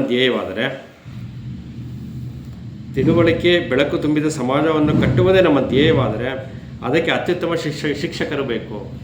ಮೊದಲು ಅಲ್ಲಿಂದ ಪ್ರಾರಂಭ ಆಗಬೇಕು. ಮೊದಲು ಶಿಕ್ಷಣ ನೀಡೋದರಿಂದ ಪ್ರಾರಂಭ ಆಗಬೇಕು. ಅದಕ್ಕೆ ಅತ್ಯುತ್ತಮ ಶಿಕ್ಷಕರು ಬೇಕು. ಅದನ್ನು ಹುಡುಕೋದು ಕೂಡ ಒಂದು ಸವಾಲೇ ಆಗಿದೆ. ಈಗ ಅವರಿಗೆ ಬದುಕಿನ ಸಮಗ್ರತೆಯ ಸ್ವರೂಪವು ತಿಳಿದಿರಬೇಕು. ಈ ತಿಳುವಳಿಕೆಯ ಫಲವಾಗಿಯೇ ಅದನ್ನು ಮಗುವಿಗೆ ಸಂವಹನ ಮಾಡುವ ಸಾಮರ್ಥ್ಯವು ಅವರಲ್ಲಿ ಇರುತ್ತದೆ. ಆ ಒಂದು ಸಾಮರ್ಥ್ಯ ಅವರಲ್ಲಿದ್ದರೆ, ಯಾವುದೋ ಬದುಕಿನ ಸಮಗ್ರತೆಯ ಸ್ವರೂಪವನ್ನು ತಿಳಿದಿದ್ದರೆ ಅದರ ಫಲವಾಗಿ ಮಗುವಿಗೆ ಸಂವಹನ ಮಾಡೋದಕ್ಕೆ ಸಾಧ್ಯ ಆಗುತ್ತೆ. ಆ ಬೇಕು ಬೇಡಗಳನ್ನು ಅರಿತು ಏನು ಬೇಕು ಅಂತ ನೋಡಿ ಅದನ್ನು ಕೊಡುವಂಥದ್ದು ಸಾಧ್ಯ ಆಗುತ್ತೆ. ಅಂಥ ಶಿಕ್ಷಕರು ಇಂದಿನ ಸಮಾಜ ರಚನೆಗೆ ಅಪಾಯಕರ. ಅಂದರೆ ಇವತ್ತಿನ ಪ್ರೆಸೆಂಟ್ ಸಿಚುಯೇಷನ್ ಏನಿದೆಯೋ ಅದಕ್ಕೆ ಅವರು ಸೂಟ್ ಆಗಲ್ಲ. ಅಂಥವರು ಅಪಾಯಕರ. ಆದರೆ ನಮಗೆ ತಿಳಿವು ತುಂಬಿದ ಸಮಾಜವನ್ನು ಕಟ್ಟುವುದು ನಿಜವಾಗಿಯೂ ಬೇಡ. ಅಂದರೆ ಪ್ರತಿಯೊಬ್ಬರಿಗೂ ಆ ರೀತಿ ಒಂದು ಮನಸ್ಥಿತಿ ಇದೆ. ಏನು ಇವಾಗ ನಮಗೆ ನಿಜವಾಗಲೂ ಏನಾಗಬೇಕೋ ಅದು ಬೇಕಾಗಿಲ್ಲ. ಅದು ಪ್ರಯತ್ನ ಮಾಡೋದಿರಲಿ, ಮನಸ್ಸು ಮಾಡಿ ಪ್ರಯತ್ನ ಮಾಡಬೇಕು ಅನ್ನೋದಿರಲಿ, ನಮಗೆ ಅದು ಬೇಕಾಗೇ ಇಲ್ಲ. ಅದು ಯಾಕೆಂದರೆ ಅವ್ರ ಜೀವನ ಆ ಥರ ಒಂದು ಮೆಕ್ಯಾನಿಕಲ್ ಆಗಿಬಿಟ್ಟಿದೆ ಜೀವನ ಅನ್ನುವಂಥದ್ದು. ಶಾಂತಿಯ ನಿಜವಾದ ನೆಲೆಯನ್ನು ಗ್ರಹಿಸಿದ ಶಿಕ್ಷಕರು ರಾಷ್ಟ್ರೀಯತೆಯ ಅನರ್ಥ ಹಾಗೂ ಯುದ್ಧದ ಮೂರ್ಖತನವನ್ನು ಬೆರಳಿಟ್ಟು ತೋರಿಸ್ತಾರೆ. ಶಾಂತಿಯ ನಿಜವಾದ ನೆಲೆಯನ್ನು ಗ್ರಹಿಸಿದ ಶಿಕ್ಷಕನು ರಾಷ್ಟ್ರೀಯತೆಯ ಅನರ್ಥ ಮತ್ತು ಯುದ್ಧದ ಮೂರ್ಖತನ, ರಾಷ್ಟ್ರೀಯತೆಯಿಂದ ಆಗುವಂಥದ್ದು, ಯುದ್ಧದಿಂದ ಆಗುವಂಥ ಅನರ್ಥಗಳನ್ನು ಕರೆಕ್ಟಾಗಿ ಬೆರಳು ಮಾಡಿ ತೋರಿಸ್ತಾರೆ. ಯಾರೋ ನಿಜವಾದ ನೆಲೆಯನ್ನು ಗ್ರಹಿಸಿದ ಶಿಕ್ಷಕನ ಇದ್ದರೆ ಮರುಕ್ಷಣದಲ್ಲಿಯೇ ಅವನು ತನ್ನ ಕೆಲಸಗಳನ್ನು ಕಳೆದುಕೊಳ್ಳುತ್ತಾನೆ.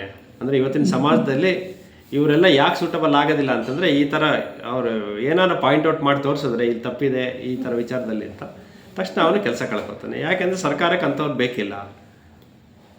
ಸರ್ಕಾರದ ಆದೇಶದ ಮೇಲೆ ಸ್ಕೂಲ್ಗಳು ನಡೀತಿರೋದ್ರಿಂದ ಸ್ಕೂಲ್ಗಳು ಹೇಳ್ದಂಗೆ, ಸರ್ಕಾರ ಹೇಳ್ದಂಗೆ ಸ್ಕೂಲ್ ಕೇಳುತ್ತೆ, ಸ್ಕೂಲ್ ಹೇಳ್ದಂಗೆ ಶಿಕ್ಷಕರು ಕೇಳಬೇಕು.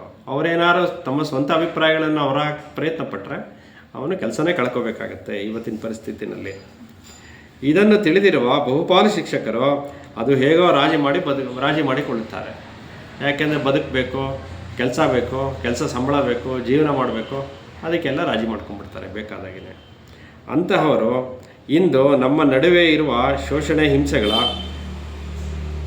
ವ್ಯವಸ್ಥೆಯು ಶಾಶ್ವತವಾಗಲು ಸಹಾಯ ಮಾಡುತ್ತದೆ. ಇದರ ಪರಿಣಾಮವಾಗಿಯೇ ಅಂದರೆ ಯಾರು ನಿಜವಾಗಿಯೂ ತಿಳ್ಕೊಂಡು ಈ ಥರ ರಾಜಿ ಮಾಡ್ಕೊಂಡ್ಬಿಟ್ಟಿದ್ದಾರೋ ವಿಚಾರಗಳನ್ನು, ಅದನ್ನು ಪ್ರಸಾರ ಮಾಡೋಕ್ಕಾಗದೆ ಅಂಥವರಿಂದ ಕೂಡ ನಮ್ಮ ವ್ಯವಸ್ಥೆಗಳು ಈ ಮಟ್ಟವನ್ನು ತಲುಪಿದೆ. ಈಗ ಏನು ಗೊತ್ತಿಲ್ಲದೆ ಇದ್ದರೆ, ಏನು ಮಾಡೋಕ್ಕೆ ಗೊತ್ತಿಲ್ಲ ಅವ್ರಿಗೆ ಅಂತಂದರೆ ಅದು ಬೇರೆ ಥರ. ಎಲ್ಲ ತಿಳುವಳಿಕೆ ಇಟ್ಕೊಂಡು ಅದು ಇವತ್ತಿನ ಸಮಾಜದಲ್ಲಿ ಆಗಲ್ಲ ಅಂತ ಅವ್ರು ಯಾವ ಪ್ರಯತ್ನನೂ ಮಾಡದೆ ಬಿಟ್ಬಿಟ್ಟಿದಾರಲ್ಲ, ಅವರಿಂದಲೇ ಸಮಾಜಗಳು ಈ ಒಂದು ಸ್ಥಿತಿಗೆ ಬಂದಿದೆ ಅಂತ. ಸತ್ಯವನ್ನು ಕಂಡುಕೊಳ್ಳಬೇಕಾದರೆ ಕಲಹಗಳಿಗೆ ಮಂಗಳ ಹಾಡಬೇಕು. ಅಂತರಂಗದ ಒಳಜಗಳಗಳು, ಹೊರಗೆ ನಡೆಯುವ ನೆರೆಹೊರೆಯ ಮನಸ್ತಾಪಗಳು, ಒಳಗೆ ಆಂತರಿಕವಾದ ಸಂಘರ್ಷಗಳು ಇಲ್ಲದಿದ್ದರೆ ಹೊರಗಿನ ಗೆಳೆಯರೊಂದಿಗೂ ಜಗಳವಿಲ್ಲ. ನೋಡಿ, ಒಳಗೆ ಆಂತರಿಕವಾದ ಸಂಘರ್ಷಗಳು ಇಲ್ಲದಿದ್ದರೆ, ನಮ್ಮೊಳಗಿರೋ ಒಂದು ಸಂಘರ್ಷಗಳನ್ನೆಲ್ಲ ನಾವು ಹೊರಹಾಕೋದ್ರಲ್ಲಿ ಸಫಲರಾದರೆ ಹೊರಗಿನ ಗೆಳೆಯನೊಂದಿಗೂ ಜಗಳವಿಲ್ಲ. ಜಗಳ ಅನ್ನೋದು ಹೊರಗಡೆನೇ ಇಲ್ಲ, ಒಳಗಡೆ ನಮ್ಮ ಸಂಘರ್ಷಗಳು ಯಾವತ್ತು ನಮ್ಮೊಳಗಿರುತ್ತೋ ಆವತ್ತಿನ ತನಕ ನಮ್ಮೊಳಗೆ ಅಶಾಂತಿ, ಒಂದು ದ್ವೇಷ, ನಕಾರಾತ್ಮಕ ಸ್ವಭಾವಗಳೆಲ್ಲ ನಮ್ಮಲ್ಲಿರುತ್ತೆ. ಆದ್ದರಿಂದ ಅದರ ಪರಿಣಾಮ ಹೊರಗಡೆ ಜನಗಳಿಗೆ ಆಗ್ತಾ ಇರುತ್ತೆ. ನಮ್ಮ ಜೊತೆಲಿರೋವಂಥ ಸಹೋದ್ಯೋಗಿಗಳ ಜೊತೆನೂ ಆಗ್ತಾ ಇರ್ತವೆಲ್ಲನೂ. ಆದರೆ ಆಂತರಿಕವಾದ ಸಂಘರ್ಷಗಳು ಇಲ್ಲದಿದ್ದರೆ ಹೊರಗಿನ ಗೆಳೆಯರೊಂದಿಗೂ ಜಗಳವಿಲ್ಲ. ಒಳಗಿನ ಸಂಘರ್ಷವೇ ಹೊರಗೆ ವಿಸ್ತರಿಸಿದಾಗ ಜಾಗತಿಕ ಆಯಾಮವನ್ನು ಪಡೆಯುತ್ತದೆ. ನೋಡಿ, ಅದೇನಾದ್ರು ಸಂಘರ್ಷ ನಿಜವಾಗಿಯೂ ಏನೋ ಸಂಘರ್ಷ ಆಗೇ ಇದ್ದರೆ ಅದು ಜಾಗತಿಕ ಆಯಾಮವನ್ನು ಪಡೆಯುತ್ತದೆ. ಅಂದರೆ ಹೊರಗೆ ಒಂದು ವಿಶ್ವಶಾಂತಿಯನ್ನು ಗಳಿಸ್ಕೊಳ್ಳೋದ್ರಲ್ಲಿ ವಿಫಲರಾಗುತ್ತೆ. ಯುದ್ಧವೆನ್ನುವುದು ನಮ್ಮ ಅನುದಿನದ ಬದುಕಿನ ಅದ್ಭುತವೂ ರಕ್ತರಂಜಿತವೂ ಆದ ಮುಂಚಾಚು. ದಿನನಿತ್ಯದ ಜಂಜಡಗಳ ಫಲವಾಗಿಯೇ ಯುದ್ಧವನ್ನು ತಂದುಬಿಡುತ್ತೇವೆ. ನಾವು ನಮ್ಮಲ್ಲಿಯೇ ಪರಿವರ್ತನೆಯಾಗದಿದ್ದರೆ ರಾಷ್ಟ್ರೀಯ ಹಾಗೂ ಜನಾಂಗಿಕ ದ್ವೇಷಗಳು ಇದ್ದೇ ಇರುತ್ತವೆ. ಅಂದರೆ ನಮ್ಮೊಳಗೆ ಪ್ರಾರಂಭ ಮಾಡಬೇಕು ಅಂದರೆ ನಮ್ಮೊಳಗಿಂದ ಪ್ರಾರಂಭ ಆಗಬೇಕು. ನಾವು ಹೊರಗಡೆ ಪ್ರಪಂಚದಲ್ಲಿ ಏನನ್ನೋ ಸರಿ ಮಾಡ್ತೀವಿ ಅಂತ ಹೋದರೆ ಅದು ಸಾಧ್ಯ ಆಗೋದಿಲ್ಲ, ಅದು ಯಾವತ್ತೂ ನಿಲ್ಲಲ್ಲ. ಪ್ರತಿಯೊಬ್ಬರು ಫಸ್ಟು ನಮ್ಮೊಳಗೆ ಸರಿ ಆಗೋದನ್ನು ಪ್ರಯತ್ನ ಮಾಡಬೇಕು. ರಾಷ್ಟ್ರೀಯ ಹಾಗೂ ಜನಾಂಗೀಯ ದ್ವೇಷಗಳು ಇದ್ದೇ ಇರುತ್ತವೆ ಪರಿವರ್ತನೆ ಆಗದಿದ್ದರೆ. ಐಡಿಯಾಲಜಿಗಳಿಗಾಗಿ ಕಚ್ಚಾಡುವ ಮಕ್ಕಳಾಟಗಳು, ದಿನದಿನಕ್ಕೂ ಹೆಚ್ಚುವ ಸೈನಿಕ ಮಹಾ ಸಮುದಾಯ, ಧ್ವಜವಂದನೆ ಮತ್ತು ವ್ಯವಸ್ಥಿತವಾದ ಕೊಲೆಗಳಿಗೆ ಪರವಾನಗಿ ಕೊಡುವ ಎಲ್ಲ ಪಶುಕೃತ್ಯಗಳು ಯಾವುದೂ ಒಂದಿಷ್ಟು ಅಲಗಾಡದೆ ಹಾಗೆಯೇ ಉಳಿಯುತ್ತದೆ. ಅದೇ ಪ್ರಪಂಚದಲ್ಲಿ ಯಾವ ಬದಲಾವಣೆಯೂ ಆಗೋದಿಲ್ಲ. ಇವರು ನಿರೀಕ್ಷೆ ಮಾಡಿರೋ ಥರ ಯಾವುದೇ ಒಂದು ವಿಶ್ವಶಾಂತಿಯನ್ನು ಗಳಿಸ್ಕೊಳ್ಳೋದಕ್ಕೆ ಸಾಧ್ಯ ಆಗಲ್ಲ. ಇಡೀ ಜಗತ್ತಿನಲ್ಲಿ ಶಿಕ್ಷಣವು ವಿಫಲವಾಗಿದೆ. ಇದು ಅವರ ಎದುರುಗಡೆ ಕಣ್ಣು ಕಾಣ್ತಾ ಇರೋಂಥ ಒಂದು ದೃಶ್ಯ. ಅದು ದಿನದಿನಕ್ಕೂ ಹೆಚ್ಚುತ್ತಿರುವ ವಿಷಾದಗಳಿಗೆ ಕಾರಣವಾಗಿದೆ. ಏನಿವತ್ತಿನ ದಿನ ಒಂದು ಜನಾಂಗೀಯ ದ್ವೇಷಗಳು, ಒಂದು ಧರ್ಮದ ಚೌಕಟ್ಟಿನಲ್ಲಿ ಬದುಕ್ತಿರೋದು, ಇವೆಲ್ಲ ಏನು ಕಾರಣ ಆಗಿದೆ ಅಂತಂದರೆ ಇವೆಲ್ಲ ಶಿಕ್ಷಣದ ಪರಿಣಾಮನೇ ಆಗಿದೆ. ಆ ಶಿಕ್ಷಣ ಇವತ್ತು ವಿಫಲವಾಗಿದೆ. ಅದಕ್ಕೋಸ್ಕರ ಇವೆಲ್ಲ ಕಾರಣಗಳಾಗಿದೆ ಇವೆಲ್ಲವೂ. ಪೂರ್ವಗ್ರಹ ಮತ್ತು ಕಟ್ಟುಪಾಡುಗಳನ್ನು ಬೇಕೆಂದೇ ಬೆಳೆಸುತ್ತಿದ್ದಾರೆ, ಹೇರುತ್ತಿದ್ದಾರೆ. ನಾವು ಈ ಎಲ್ಲ ಸಂಗತಿಗಳನ್ನು ಗಮನಕ್ಕೆ ತಂದುಕೊಳ್ಳಬೇಕು. ಆಮೇಲೆ ಮನುಷ್ಯರ ಅಸ್ತಿತ್ವದ ಅರ್ಥ ಮತ್ತು ನಮ್ಮ ಜೀವನದ ಗಮ್ಯಗಳನ್ನು ಕುರಿತು ಶೋಧನೆ ನಡೆಸಬೇಕು. ನೋಡಿ, ಎಲ್ಲ ಸಂಗತಿಗಳನ್ನು ಗಮನಕ್ಕೆ ತಂದುಕೊಳ್ಳಬೇಕು. ಆಮೇಲೆ ಮನುಷ್ಯನ ಅಸ್ತಿತ್ವದ ಅರ್ಥ ಮತ್ತು ನಮ್ಮ ಜೀವನದ ಗಮ್ಯಗಳನ್ನು ಕುರಿತು ಶೋಧನೆ ನಡೆಸಬೇಕು. ಹೊಸದಾದ ಪರಿಸರವನ್ನು ಸೃಷ್ಟಿಸುವುದರ ಪ್ರಯೋಜನವನ್ನು ನಾವು ಮನಗಾಣಬೇಕು. ಇದು ನಮ್ಮೊಳಗೆ ಒಂದು ಮನೋಮಂಥನ ಅಂತ ನಡಿಬೇಕಿದು. ಇದು ನಡೆಯೋಕ್ಕೆ ಸಾಧ್ಯ ಆದರೆ ಮಾತ್ರ ಏನಾದರೂ ಒಂದು ಪ್ರಯತ್ನ ಸಫಲವಾಗುತ್ತೆ. ಏಕೆಂದರೆ ಪರಿಸರವು ಮಗುವನ್ನು ಪಶುವಾಗಿ ಪರಿವರ್ತಿಸಬಲ್ಲದು. ಅಂದರೆ ಮಗು ಯಾವ ರೀತಿ ಬೆಳಿಬೇಕು ಅನ್ನೋದು ಸಂಪೂರ್ಣವಾಗಿ ಪರಿಸರದ ಮೇಲೆ ಡಿಪೆಂಡ್ ಆಗಿದೆ. ಒಳ್ಳೆಯ ಪರಿಸರ ಇದ್ದರೆ ಒಳ್ಳೆಯ ಮನಸ್ಥಿತಿ ಉಂಟಾಗುತ್ತೆ. ಅಕಸ್ಮಾತ್ ಪರಿಸರನೇ ಹಾಳಾದರೆ ಮಗುವಿನ ಮನಸ್ಥಿತಿ ಮೇಲೂ ಅದು ಹೆಚ್ಚಾಗಿ ಪ್ರಭಾವ ಬೀರುತ್ತೆ. ಯಾವುದೇ ಭಾವಸ್ಪಂದನವೇ ಇಲ್ಲದ ತಜ್ಞರಾಗಿ ಮಾರ್ಪಡಿಸಬಲ್ಲದು ಪರಿಸರ ಕೆಟ್ಟಾಗ, ಅಥವಾ ಆ ಮಗುವನ್ನು ಸೂಕ್ಷ್ಮ ಸಂವೇದಿಯೂ ಬುದ್ಧಿಶಾಲಿಯೂ ಆದ ಮನುಷ್ಯ ಜೀವಿಯನ್ನಾಗಿ ರೂಪಿಸಬಲ್ಲದು. ಅದು ಒಂದು ಒಳ್ಳೆಯ ಪರಿಸರದಲ್ಲಿ ಬೆಳೆಯೋದಕ್ಕೆ ಸಾಧ್ಯ ಆದಾಗ ನಾವು ಆಮೂಲಾಗ್ರವಾಗಿ ವಿಭಿನ್ನವಾದ ವಿಶ್ವ ಸರ್ಕಾರವನ್ನು ಸೃಷ್ಟಿಸಬೇಕು. ಹೀಗೆ ರಾಷ್ಟ್ರೀಯತೆ ಐಡಿಯಾಲಜಿಗಳು ಅಥವಾ ಪಶುಶಕ್ತಿಯನ್ನು ಆಧರಿಸಿರುವುದಿಲ್ಲ. ಅದಿಲ್ಲದೇ ಇರೋವಂಥದ್ದು ರಾಷ್ಟ್ರೀಯತೆ, ಯಾವುದೇ ಒಂದು ಐಡಿಯಾಲಜಿಗಳು ಮತ್ತು ಹಿಂಸೆ ಆ ಥರದ್ದೆಲ್ಲವನ್ನು ಬಿಟ್ಟು ನಾವು ದೇಶವನ್ನು ರಚಿಸೋದಕ್ಕೆ ಸಾಧ್ಯ ಆದರೆ, ಅಂದರೆ ಪರಿಸರವನ್ನು, ಅದು ಮುಂದಿನ ಒಂದು ಜನ್ರೇಷನ್ಗೆ ಸಹಾಯ ಆಗುತ್ತೆ, ಮಗುವಿನ ಬೆಳವಣಿಗೆಗೆ ಸಹಾಯ ಆಗುತ್ತೆ. ಇದೆಲ್ಲದರ ಅರ್ಥ ಒಂದೇ, ನಾವು ನಮ್ಮ ಜವಾಬ್ದಾರಿಯನ್ನು ಅರ್ಥ ಮಾಡಿಕೊಳ್ಳಬೇಕು. ಇದೆಲ್ಲ ಆಗೋದಕ್ಕೆ ಯಾವಾಗ ಸಾಧ್ಯ ಆಗುತ್ತೆ ಅಂತಂದರೆ ನಮ್ಮ ಜವಾಬ್ದಾರಿಯನ್ನು ನಾವು ಅರ್ಥ ಮಾಡ್ಕೊಳ್ಳೋದಕ್ಕೆ ಪ್ರಯತ್ನ ಪಟ್ಟರೆ.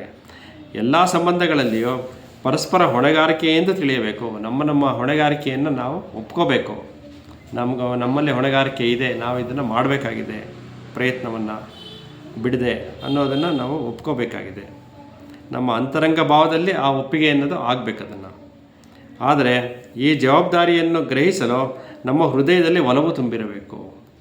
ಒಂದು ಪ್ರೀತಿ ವಿಶ್ವಾಸ ಅನ್ನೋದು ನಮ್ಮ ಹೃದಯದಲ್ಲಿದ್ದರೆ ಮಾತ್ರ ಇದೆಲ್ಲ ಸಾಧ್ಯ ಆಗುತ್ತೆ ಅನ್ನೋಂಥದ್ದು. ಅದು ಕೇವಲ ಕಲಿಕೆಯ ಜ್ಞಾನದ ಭಂಡಾರವಾದರೆ ಸಾಲದು. ನಮ್ಮೊಳಗಿನ ಪ್ರೀತಿಯು ಹೆಚ್ಚಿದಷ್ಟು ಅದು ಸಮಾಜದ ಮೇಲೆ ಬೀರುವ ಪ್ರಭಾವವು ಹೆಚ್ಚುತ್ತದೆ. ಕೇವಲ ಕಲಿಕೆ ಸಾಧ್ಯ ಇಲ್ಲ, ಕಲಿಕೆ ಜೊತೆ ಹೃದಯದಲ್ಲಿರುವಂಥ ಪ್ರೀತಿ ಕೂಡ ಮುಖ್ಯವಾದ ವಿಷಯ ಆಗಿ ಇದಾಗುತ್ತೆ, ಪರಿಣಾಮ ಬೀರುತ್ತೆ. ಕೇವಲ ಕಲಿಕೆಯಿಂದ ಆಗೋದಿಲ್ಲ, ಅದರಲ್ಲಿರೋವಂಥ ಒಂದು ಹೃದಯದಲ್ಲಿರುವಂಥ ಪ್ರೀತಿನೂ ಅಲ್ಲಿ ಈ ವಿಷಯ ಆಗುತ್ತೆ ಅಂತ. ಆದರೆ ನಾವು ಮೆದುಳು ತುಂಬಿದ ಮನುಷ್ಯರಾಗಿದ್ದೇವೆ, ಇಲ್ಲಿ ಹೃದಯವೇ ಕಾಣೆಯಾಗಿದೆ. ಅಂದರೆ ಇಲ್ಲಿ ಏನಂದರೆ ನಾವು ಬರೀ ನಮ್ಮ ಬದುಕಿಗೆ ಏನು ಬೇಕೋ ಅದನ್ನು ನಾವು ಮಾಡ್ತಾಯಿದ್ದೀವಿ, ಬುದ್ಧಿ ಉಪಯೋಗಿಸ್ತೀವಿ, ಏನು ಬೇಕೋ ಅದನ್ನು ಕರಿತೀವಿ, ಎಲ್ಲ ತಿಳ್ಕೊತೀವಿ. ಆದರೆ ನಮ್ಮಲ್ಲಿ ಹೃದಯ ಅನ್ನೋದು ಕಾಣೆಯಾಗ್ಬಿಟ್ಟಿದೆ. ಇಲ್ಲಿ ಕೇವಲ ಮೆದುಳನ್ನು ಮಾತ್ರ ಉಪಯೋಗಿಸ್ತಾ ಇದ್ದೀವಿ, ಅದು ಮಾತ್ರ ನಮ್ಮ ಜೀವನಕ್ಕೆ ಉಪಯೋಗ ಆಗ್ತಾ ಇದೆ. ಅದು ನೋಡಿ, ನಮ್ಮ ಜಾಣ್ಮೆಯನ್ನು ಬೆಳೆಸಿಕೊಳ್ಳುತ್ತೇವೆ, ಆದರೆ ವಿನಯವನ್ನು ದ್ವೇಷಿಸುತ್ತೇವೆ. ವಿನಯತೆಯನ್ನು ತೋರ್ಪಡಿಸ್ಕೊಳ್ಳೋದೇ ಇಲ್ಲ, ನಮ್ಮ ಜಾಣ್ಮೆಯನ್ನು ಮಾತ್ರ ಬೆಳೆಸ್ಕೊತಾ ಇರ್ತೇವೆ ನಾವು ಅದನ್ನು. ನಮ್ಮ ಮಕ್ಕಳನ್ನು ನಿಜವಾಗಿಯೂ ಪ್ರೀತಿಸುವುದಾದರೆ ಅವರನ್ನು ಕಾಪಾಡುವ, ರಕ್ಷಿಸುವ ಹಂಬಲ ನಮ್ಮಲ್ಲಿ ತುಂಬಿರಬೇಕು. ಅವರನ್ನು ಯುದ್ಧಗಳಲ್ಲಿ ಬಲಿ ಕೊಡುವ ತೀರ್ಮಾನವು ನಮ್ಮಿಂದ ಗಾವದ ದೂರ ಇರಬೇಕು. ಯುದ್ಧಗಳನ್ನೇ ಪ್ರೇರೇಪಿಸೋದನ್ನು ಕಮ್ಮಿ ಮಾಡಬೇಕು. ಅದರಿಂದ ಹೊರತಾಗಿ ಜೀವನ ಮಾಡೋದನ್ನು ಹೇಳ್ಕೊಡೋದ್ರಲ್ಲಿ ಸಫಲರಾಗಬೇಕು ನಾವು ಮಕ್ಕಳಿಗೆ. ಆವಾಗ ಮಾತ್ರ ಈ ಒಂದು ಪರಿಸರವನ್ನು ಸೃಷ್ಟಿ ಮಾಡಿದ್ದೀವಿ ಅಂತ ಒಂದು ಮನವರಿಕೆ ಆಗೋದು. ಇಲ್ಲ, ನನಗೆ ಹಾಗೆ ತೋರುವುದಿಲ್ಲ. ನಿಜವಾಗಿ ನೋಡಿದರೆ ನಮಗೆ ಆಯುಧಗಳೇ ಇಷ್ಟ. ಅದೇ ಇವತ್ತಿನ ಪ್ರಪಂಚ ಇರೋದೇ ಹೇಗೆ ಅಂತ. ಇದು ಯಾವುದು ನಾವೇನು ಮಾಡಬೇಕು ಅಂದ್ಕೊಂಡು ಅದು ಯಾವುದು ಮಾಡ್ತಾರೆ ಅನ್ನೋ ವಿಶ್ವಾಸನೇ ಅವ್ರಿಗಿಲ್ಲ. ಕಾರಣ ನಮಗೆ ಆಯುಧಗಳೇ ಇಷ್ಟ. ಮಿಲಿಟರಿ ಶಕ್ತಿಯ ಸಮವಸ್ತ್ರಗಳ, ಯುದ್ಧದ ಕವಾಯತುಗಳ, ಮದ್ಯಪಾನದ, ಗೌಜಿ ಗಲಭೆಗಳ, ಹಿಂಸೆಯ ಪ್ರದರ್ಶನಗಳನ್ನು ನಾವು ಒಳಗೊಳಗೆ ಇಷ್ಟಪಡುತ್ತೇವೆ. ಅದೇ ನಮಗೆ ಬೇಕಾಗಿದೆ ಇವತ್ತಿನ ಒಂದು ಸಮಾಜದಲ್ಲಿ. ನಮ್ಮ ದೈನಂದಿನ ಜೀವನ ಕೂಡ ಇದೇ ಪಾಶವಿ ಪ್ರವೃತ್ತಿಯ ಸೂಕ್ಷ್ಮ ಪ್ರತಿಬಿಂಬ. ಈರ್ಷ್ಯೆ ಮತ್ತು ಅವಿಚಾರಿತ ಕ್ರಿಯೆಗಳ ಮೂಲಕ ನಾವು ಪರಸ್ಪರ ನಾಶ ಮಾಡುತ್ತಿದ್ದೇವೆ. ನಮಗೆ ಶ್ರೀಮಂತರಾಗುವ ಅದಮ್ಯ ಬಯಕೆ, ಸಿರಿವಂತಿಕೆ ಹೆಚ್ಚಿದಷ್ಟು ನಿರ್ದಯರಾಗುತ್ತಿದ್ದೇವೆ. ದತ್ತಿ ನಿಧಿಗಳಿಗೆ, ಶಿಕ್ಷಣ ಸಂಸ್ಥೆಗಳಿಗೆ ನಾವು ದೊಡ್ಡ ಮೊತ್ತದ ಹಣವನ್ನು ದಾನ ಮಾಡಬಹುದು. ಆದರೂ ನಮ್ಮ ಕ್ರೌರ್ಯವೂ ಸುಳ್ಳಲ್ಲ. ಅಂದರೆ ಕೇವಲ ಒಂದು ದಾನ ಧರ್ಮ ಮಾಡೋದ್ರ ಮೂಲಕ ಎಲ್ಲವನ್ನೂ ನಾವು ಗೆಲ್ಲಕ್ಕಾಗಲ್ಲ. ನಮ್ಮೊಳಗಿರುವಂಥ ನಕಾರಾತ್ಮಕ ಸ್ವಭಾವಗಳು ಹಾಗೆ ಇರುವಂಥ ಸಾಧ್ಯತೆಯೂ ಇರುತ್ತೆ. ಅದನ್ನು ಹೋಗಿಸ್ಕೊಳ್ಳುವಂಥ ಪ್ರಯತ್ನದಲ್ಲಿ ಮಾಡಬೇಕಾಗಿದೆ. ಇದು ನಮ್ಮ ಬೇಟೆಯನ್ನು ಲೂಟಿ ಮಾಡಿ ಅದರಲ್ಲಿ ಒಂದು ಭಾಗವನ್ನು ಅತ್ಯಂತ ಉದಾರವಾಗಿ ಅವನಿಗೆ ಹಿಂದಿರುಗಿಸುತ್ತೇವೆ. ಒಂಥರ ಏನೋ ಒಂದು ಸಂಪಾದನೆ ಮಾಡಿ ದೇವಸ್ಥಾನಕ್ಕೆ ಹೋಗಿ ಕಾಣಿಕೆ ಹಾಕುವಂಥದ್ದು ಇದೆಲ್ಲ ಅದೆಲ್ಲ ನಾವು ಏನೋ ಒಂದು ಲೂಟಿ ಮಾಡಿ ಮತ್ತೆ ವಾಪಸ್ ಒಂದು ಭಾಗನ ನಾವು ಅವ್ರಿಗೆ ವಾಪಸ್ ಕೊಡ್ತಾ ಇದ್ದೀವಿ ಅನ್ನೋ ರೀತಿಯಲ್ಲಿ ನಾವು ಕೊಟ್ಬಿಟ್ಟು ನಾವು ಸಮಾಧಾನ ಮಾಡ್ಕೊಳ್ಳೋದು, ನಾವು ಮಾಡಿರೋದೆಲ್ಲ ಸರಿಗಿದೆ ಅಂತ ಅನ್ನುವಂಥದ್ದು. ಇದನ್ನು ಉದಾರ ದಾನವೆಂದು ಕರೆಯುತ್ತೇವೆ. ನಾವು ಎಂಥ ಅನಾಹುತವನ್ನು ಮಾಡುತ್ತಿದ್ದೇವೆ ಎನ್ನುವುದೇ ನಮಗೆ ತಿಳಿದಿಲ್ಲ. ನಮ್ಮಲ್ಲಿ ಬಹುಸಂಖ್ಯಾತರು ಪ್ರತಿಯೊಂದು ದಿನವನ್ನು ಆದಷ್ಟು ವೇಗವಾಗಿ, ಆದಷ್ಟು ಅರ್ಥರಹಿತವಾಗಿ ಕಳೆಯುತ್ತೇವೆ. ವೇಗವಾಗಿ ಕಳೆದು ಬಿಡ್ತೇವೆ, ನಮ್ಗೆ ದಿನಗಳು ಹೋಗೋದೇ ಗೊತ್ತಾಗೋದಿಲ್ಲ. ಆದರೆ ನಮ್ಮ ದಿನ ನಾವು ಇದೇ ಥರನೇ ಒಂದು ಮನಸ್ಥಿತಿಯನ್ನು ಹೊಂದಿರ್ತೇವೆ, ಅರ್ಥರಹಿತವಾಗಿ ಕಳೆಯುತ್ತೇವೆ. ನಮ್ಮ ಜೀವನವನ್ನು ನಿರ್ದೇಶಿಸುವ ಕೆಲಸವನ್ನು ವಂಚಕ ರಾಜಕಾರಣಿಗಳಿಗೆ ಹಾಗೂ ಸರ್ಕಾರಗಳಿಗೆ ಬಿಟ್ಟುಕೊಡುತ್ತೇವೆ. ಅಂದರೆ ಅವ್ರು ಹೆಂಗೆ ಹೇಳ್ತಾರೋ ಹಾಗೆ ಒಂದು ಬದುಕೋದನ್ನು ನಾವು ಅಭ್ಯಾಸ ಮಾಡ್ಕೊಂಡ್ಬಿಡ್ತೇವೆ. ಅದೇ ನಮ್ಮ ಜೀವನ ಶೈಲಿಯಾಗಿದೆ. ಎಲ್ಲ ಸಾರ್ವಭೌಮ ಸರ್ಕಾರಗಳು ಯುದ್ಧಕ್ಕೆ ಸನ್ನದ್ಧವಾಗಿರಲೇಬೇಕು. ಈ ಮಾತಿಗೆ ಸ್ವಂತ ಸರ್ಕಾರವೂ ಅಪವಾದವಾಗಿದೆ. ತನ್ನ ನಾಗರಿಕರು ಯುದ್ಧದಲ್ಲಿ ಪರಿಣಿತರಾಗಬೇಕಾದರೆ ತಮ್ಮ ತಮ್ಮ ಕರ್ತವ್ಯಗಳನ್ನು ಚಾಚೂ ತಪ್ಪದೆ ನಿರ್ವಹಿಸುವಂತೆ ಮಾಡಬೇಕಾದರೆ ಸರ್ಕಾರವು ಅವರನ್ನು ನಿಯಂತ್ರಿಸಬೇಕು. ಸರ್ಕಾರ ನಿಯಂತ್ರಣ ಮಾಡ್ತಿರೋದೇ ಒಂದು ಈ ಉದ್ದೇಶದಿಂದ, ಅವ್ರನ್ನೆಲ್ಲರನ್ನು ಒಂದು ಯುದ್ಧಕ್ಕೆ ಅಣಿ ಮಾಡೋದು, ಅದಕ್ಕೆ ಬೇಕಾಗಿರೋಂಥ ತರಬೇತಿಗಳನ್ನು ನೀಡುವಂಥದ್ದು. ಸರ್ಕಾರವು ಅವರನ್ನು ನಿಯಂತ್ರಿಸಬೇಕು, ಆಳಬೇಕು, ಅವರನ್ನು ಯಂತ್ರಗಳ ಹಾಗೆ ಕೆಲಸ ಮಾಡಲು ಸಜ್ಜುಗೊಳಿಸಬೇಕು. ಇದು ಸರ್ಕಾರದ ಕೆಲಸ. ಮನುಷ್ಯ ಆ ಥರ ಯಂತ್ರಗಳ ರೀತಿಯಲ್ಲಿ ಕೆಲಸ ಮಾಡಬೇಕು. ಅವನಿಗೆ ಯೋಚನೆ ಮಾಡೋದು, ಅವನಿದ್ದ ಆದಂಥ ರೀತಿಯಲ್ಲಿ ಬದುಕೋದು ಅದು ಯಾವುದೂ ಇಷ್ಟ ಇಲ್ಲ. ಸರ್ಕಾರ ಅದು ತನ್ನ ಉಳಿವಿನ ಒಂದು ಪ್ರಶ್ನೆ ಮಾತ್ರ ಅದಕ್ಕಿದೆ. ಅದಕ್ಕೇನು ಬೇಕೋ ಅದನ್ನು ಮಾಡ್ತಾಯಿದೆ. ಅವರು ನಿಷ್ಕರುಣೆಯಾದ ಸಾಮರ್ಥ್ಯವನ್ನು ರೂಢಿಸಿಕೊಳ್ಳಬೇಕು. ನಾಶ ಮಾಡುವುದು ಅಥವಾ ನಾಶವಾಗುವುದು ಇವೇ ಜೀವನದ ಉದ್ದೇಶ ಮತ್ತು ಅಂತ್ಯವಾದರೆ ಸಹಜವಾಗಿಯೇ ಶಿಕ್ಷಣವು ನಿಷ್ಕರುಣೆಗೆ ಉತ್ತೇಜನ ಕೊಡಬೇಕು. ನನಗೇನೋ ಅನುಮಾನ, ಇದೇ ನಮ್ಮ ಅಂತರಂಗದ ಆಸೆ ಎಂದು ತೋರುತ್ತದೆ. ಏಕೆಂದರೆ ಯಶಸ್ಸಿನ ಆರಾಧನೆ ಮತ್ತು ನಿಷ್ಕರಣೆಗಳು ಎಡಬಿಡದ ಸಂಗತಿಗಳು. ಅಂದರೆ ಇವತ್ತಿನ ಮನುಷ್ಯನ ಅಜ್ಞಾನ ಯಾವ ರೀತಿಯಲ್ಲಿದೆ ಅಂತಂದರೆ, ಏನು ಪ್ರಪಂಚದಲ್ಲಿ ಇವಾಗ ನಡೀತಾ ಇದೆಯೋ, ಸರ್ಕಾರದ ಒಂದು ಬೆಂಬಲದಿಂದ ನಡೀತಾ ಇದೆಯೋ ಅದನ್ನೇ ಜೀವನ ಅಂತ ಮನುಷ್ಯ ತಿಳ್ಕೊಂಡಿರುವಂಥದ್ದು. ನಿಜವಾದ ಬೇರೆ ಒಂದು ಜೀವನ ಇದೆ ಅನ್ನೋದು ಗೊತ್ತೇ ಇಲ್ಲ. ಅದಕ್ಕೋಸ್ಕರ ಅವನ ಬದುಕು ಅದೇ ರೀತಿ ಸಾಗಿಸ್ಕೊಂಡು ಹೋಗ್ತಾ ಇದ್ದಾನೆ.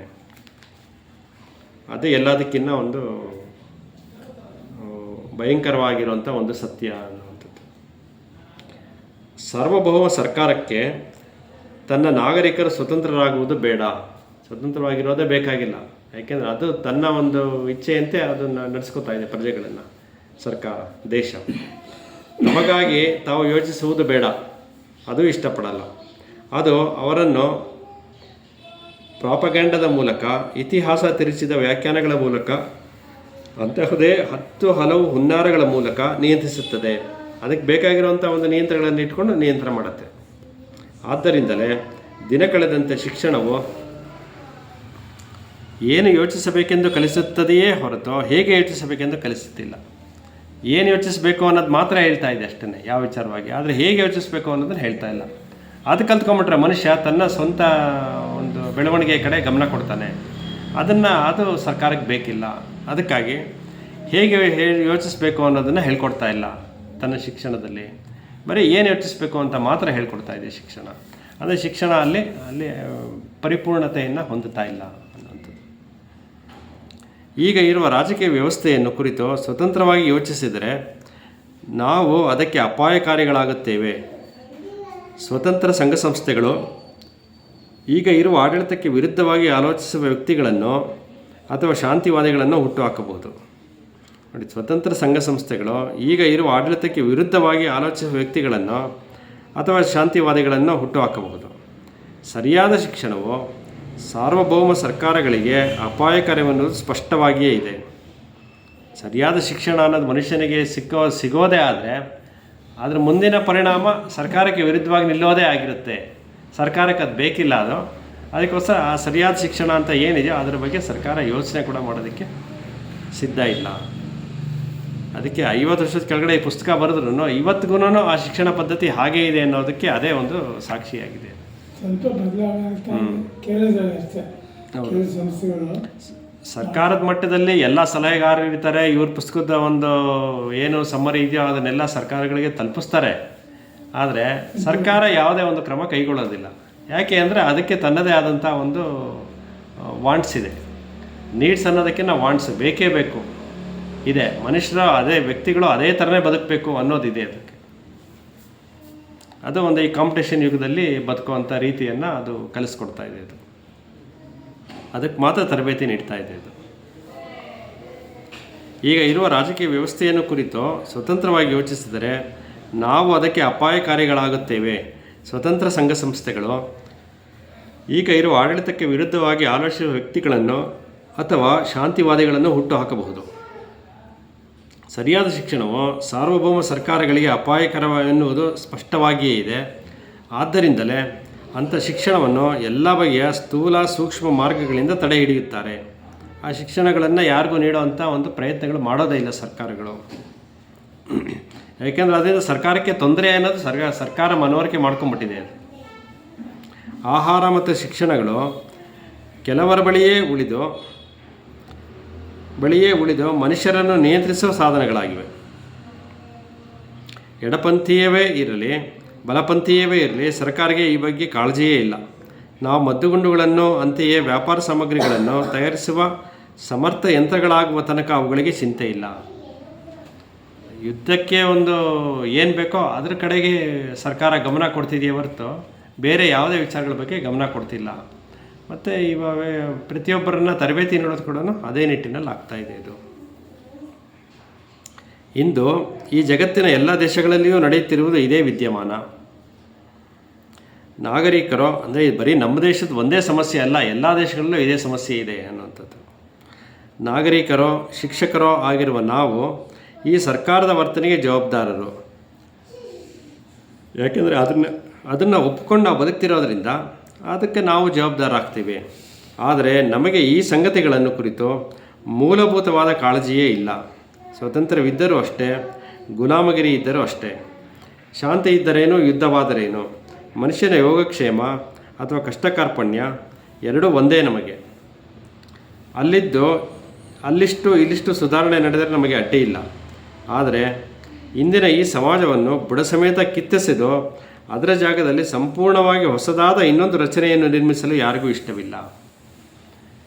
ಈಗ ಅಲ್ಲೊಬ್ಬರು ಇಲ್ಲೊಬ್ಬರು ಈಗ ನಾವು ಓದ್ತಾ ಇದ್ದೀವಿ, ಏನೋ ಯಾವ ಸರಿ ಯಾವ ತಪ್ಪು ಯೋಚನೆ ಮಾಡ್ತಾ ಇದ್ದೀವಿ, ಇದಕ್ಕೇನು ಮಾಡ್ಬೋದು ಅಂತ ಮಾಡ್ತಾ ಇದ್ದೀವಿ. ಇದರಿಂದ ಸರ್ಕಾರಕ್ಕೆ ಏನು ತೊಂದರೆ ಇಲ್ಲ. ಅದು ಸಂಪೂರ್ಣವಾಗಿ ಬದಲಾವಣೆ ಆಗೋದಿದೆಯಲ್ಲ, ಅದು ಸರ್ಕಾರಕ್ಕೆ ಬೇಕಿಲ್ಲ. ಇದು ಅಲ್ಲೊಬ್ಬರು ಇಲ್ಲೊಬ್ಬರು ನಿಮ್ಮ ಪಡೆ ನೀವು ಮಾಡ್ಕೊಳ್ಳಿ, ಏನು ಬೇಕಾದ್ರೂ. ಅದೇ ಇಡೀ ವ್ಯವಸ್ಥೆನ ಸರಿ ಮಾಡುವಂಥ ಪ್ರಯತ್ನ ಸರ್ಕಾರಕ್ಕೆ ಬೇಕಿಲ್ಲ. ಅದು ಸಂಪೂರ್ಣವಾಗಿ ಹೊಸದಾದ ಇನ್ನೊಂದು ರಚನೆಯಲ್ಲಿ ನಿರ್ವಹಿಸಲು ನಮಗೆ ಯಾರಿಗೂ ಇಷ್ಟವಿಲ್ಲ. ಏಕೆಂದರೆ ಅದು ಸ್ವತಂತ್ರ ನಮ್ಮೊಳಗೆ ಅಮೂಲಾಗ್ರವಾದ ಬದಲಾವಣೆಯನ್ನು ಬಯಸುತ್ತದೆ. ಇನ್ನೊಂದು ಕಡೆ ಹಿಂಸಾತ್ಮಕವಾದ ಕ್ರಾಂತಿಯನ್ನು ಆಗು ಮಾಡಲು ಪ್ರಯತ್ನಿಸುತ್ತಿರುವ ಜನರು ಇದ್ದಾರೆ. ಅದನ್ನು ಒಂದು ಇಂಪ್ಲಿಮೆಂಟ್ ಮಾಡೋಕ್ಕೆ ಒಂದಷ್ಟು ಜನಗಳಿದ್ದಾರೆ ಅನ್ನೋವಂಥದ್ದು. ಅಂದರೆ ಯುದ್ಧಗಳನ್ನು ಪ್ರಚೋದಿಸುವಂಥ ವಿಚಾರಗಳು ಅಲ್ಲಿ. ಈಗ ಇರುವ ಸಾಮಾಜಿಕ ರಚನೆಯನ್ನು ಅಥವಾ ಸಮಸ್ತ ಸಂಘರ್ಷಗಳು, ಗೊಂದಲಗಳು ಹಾಗೂ ದುಃಖದ ಗುಡಗಳೊಂದಿಗೆ ನಿರ್ಮಿಸಲು ನೆರವು ನೀಡಿದವರು ಇವರೇ. ಈಗ ಇವರು ಪರಿಪೂರ್ಣವಾದ ಸಮಾಜವನ್ನು ರೂಪಿಸಲು ಬಯಸುತ್ತಾರೆ. ಇಂದಿನ ಈ ಸಮಾಜವನ್ನು ಅಸ್ತಿತ್ವಕ್ಕೆ ತಂದವರೇ ನಾವಾಗಿರುವಾಗ ಪರಿಪೂರ್ಣ ಸಮಾಜದ ವ್ಯವಸ್ಥೆ ಮಾಡುವ ಸಾಮರ್ಥ್ಯ ನಮಗಿದೆಯೇನೋ? ಹಿಂಸೆಯ ನೆರವಿನಿಂದ ಶಾಂತಿಯನ್ನು ಸಾಧಿಸಬಹುದೆಂದು ಯೋಚಿಸುವುದು ಕೂಡ ಅಸಂಗತ. ಇವತ್ತಿಂದಲೂ ನಡೀತಾ ಇರೋದು ಅಷ್ಟೇ. ಹಿಂಸೆಯ ನೆರವಿನಿಂದ ಶಾಂತಿಯನ್ನು ಒಂದು ಪ್ರತಿಪಾದಿಸೋದಕ್ಕೆ ಪ್ರಯತ್ನ ಪಡ್ತಾ ಇದ್ದಾರೆ.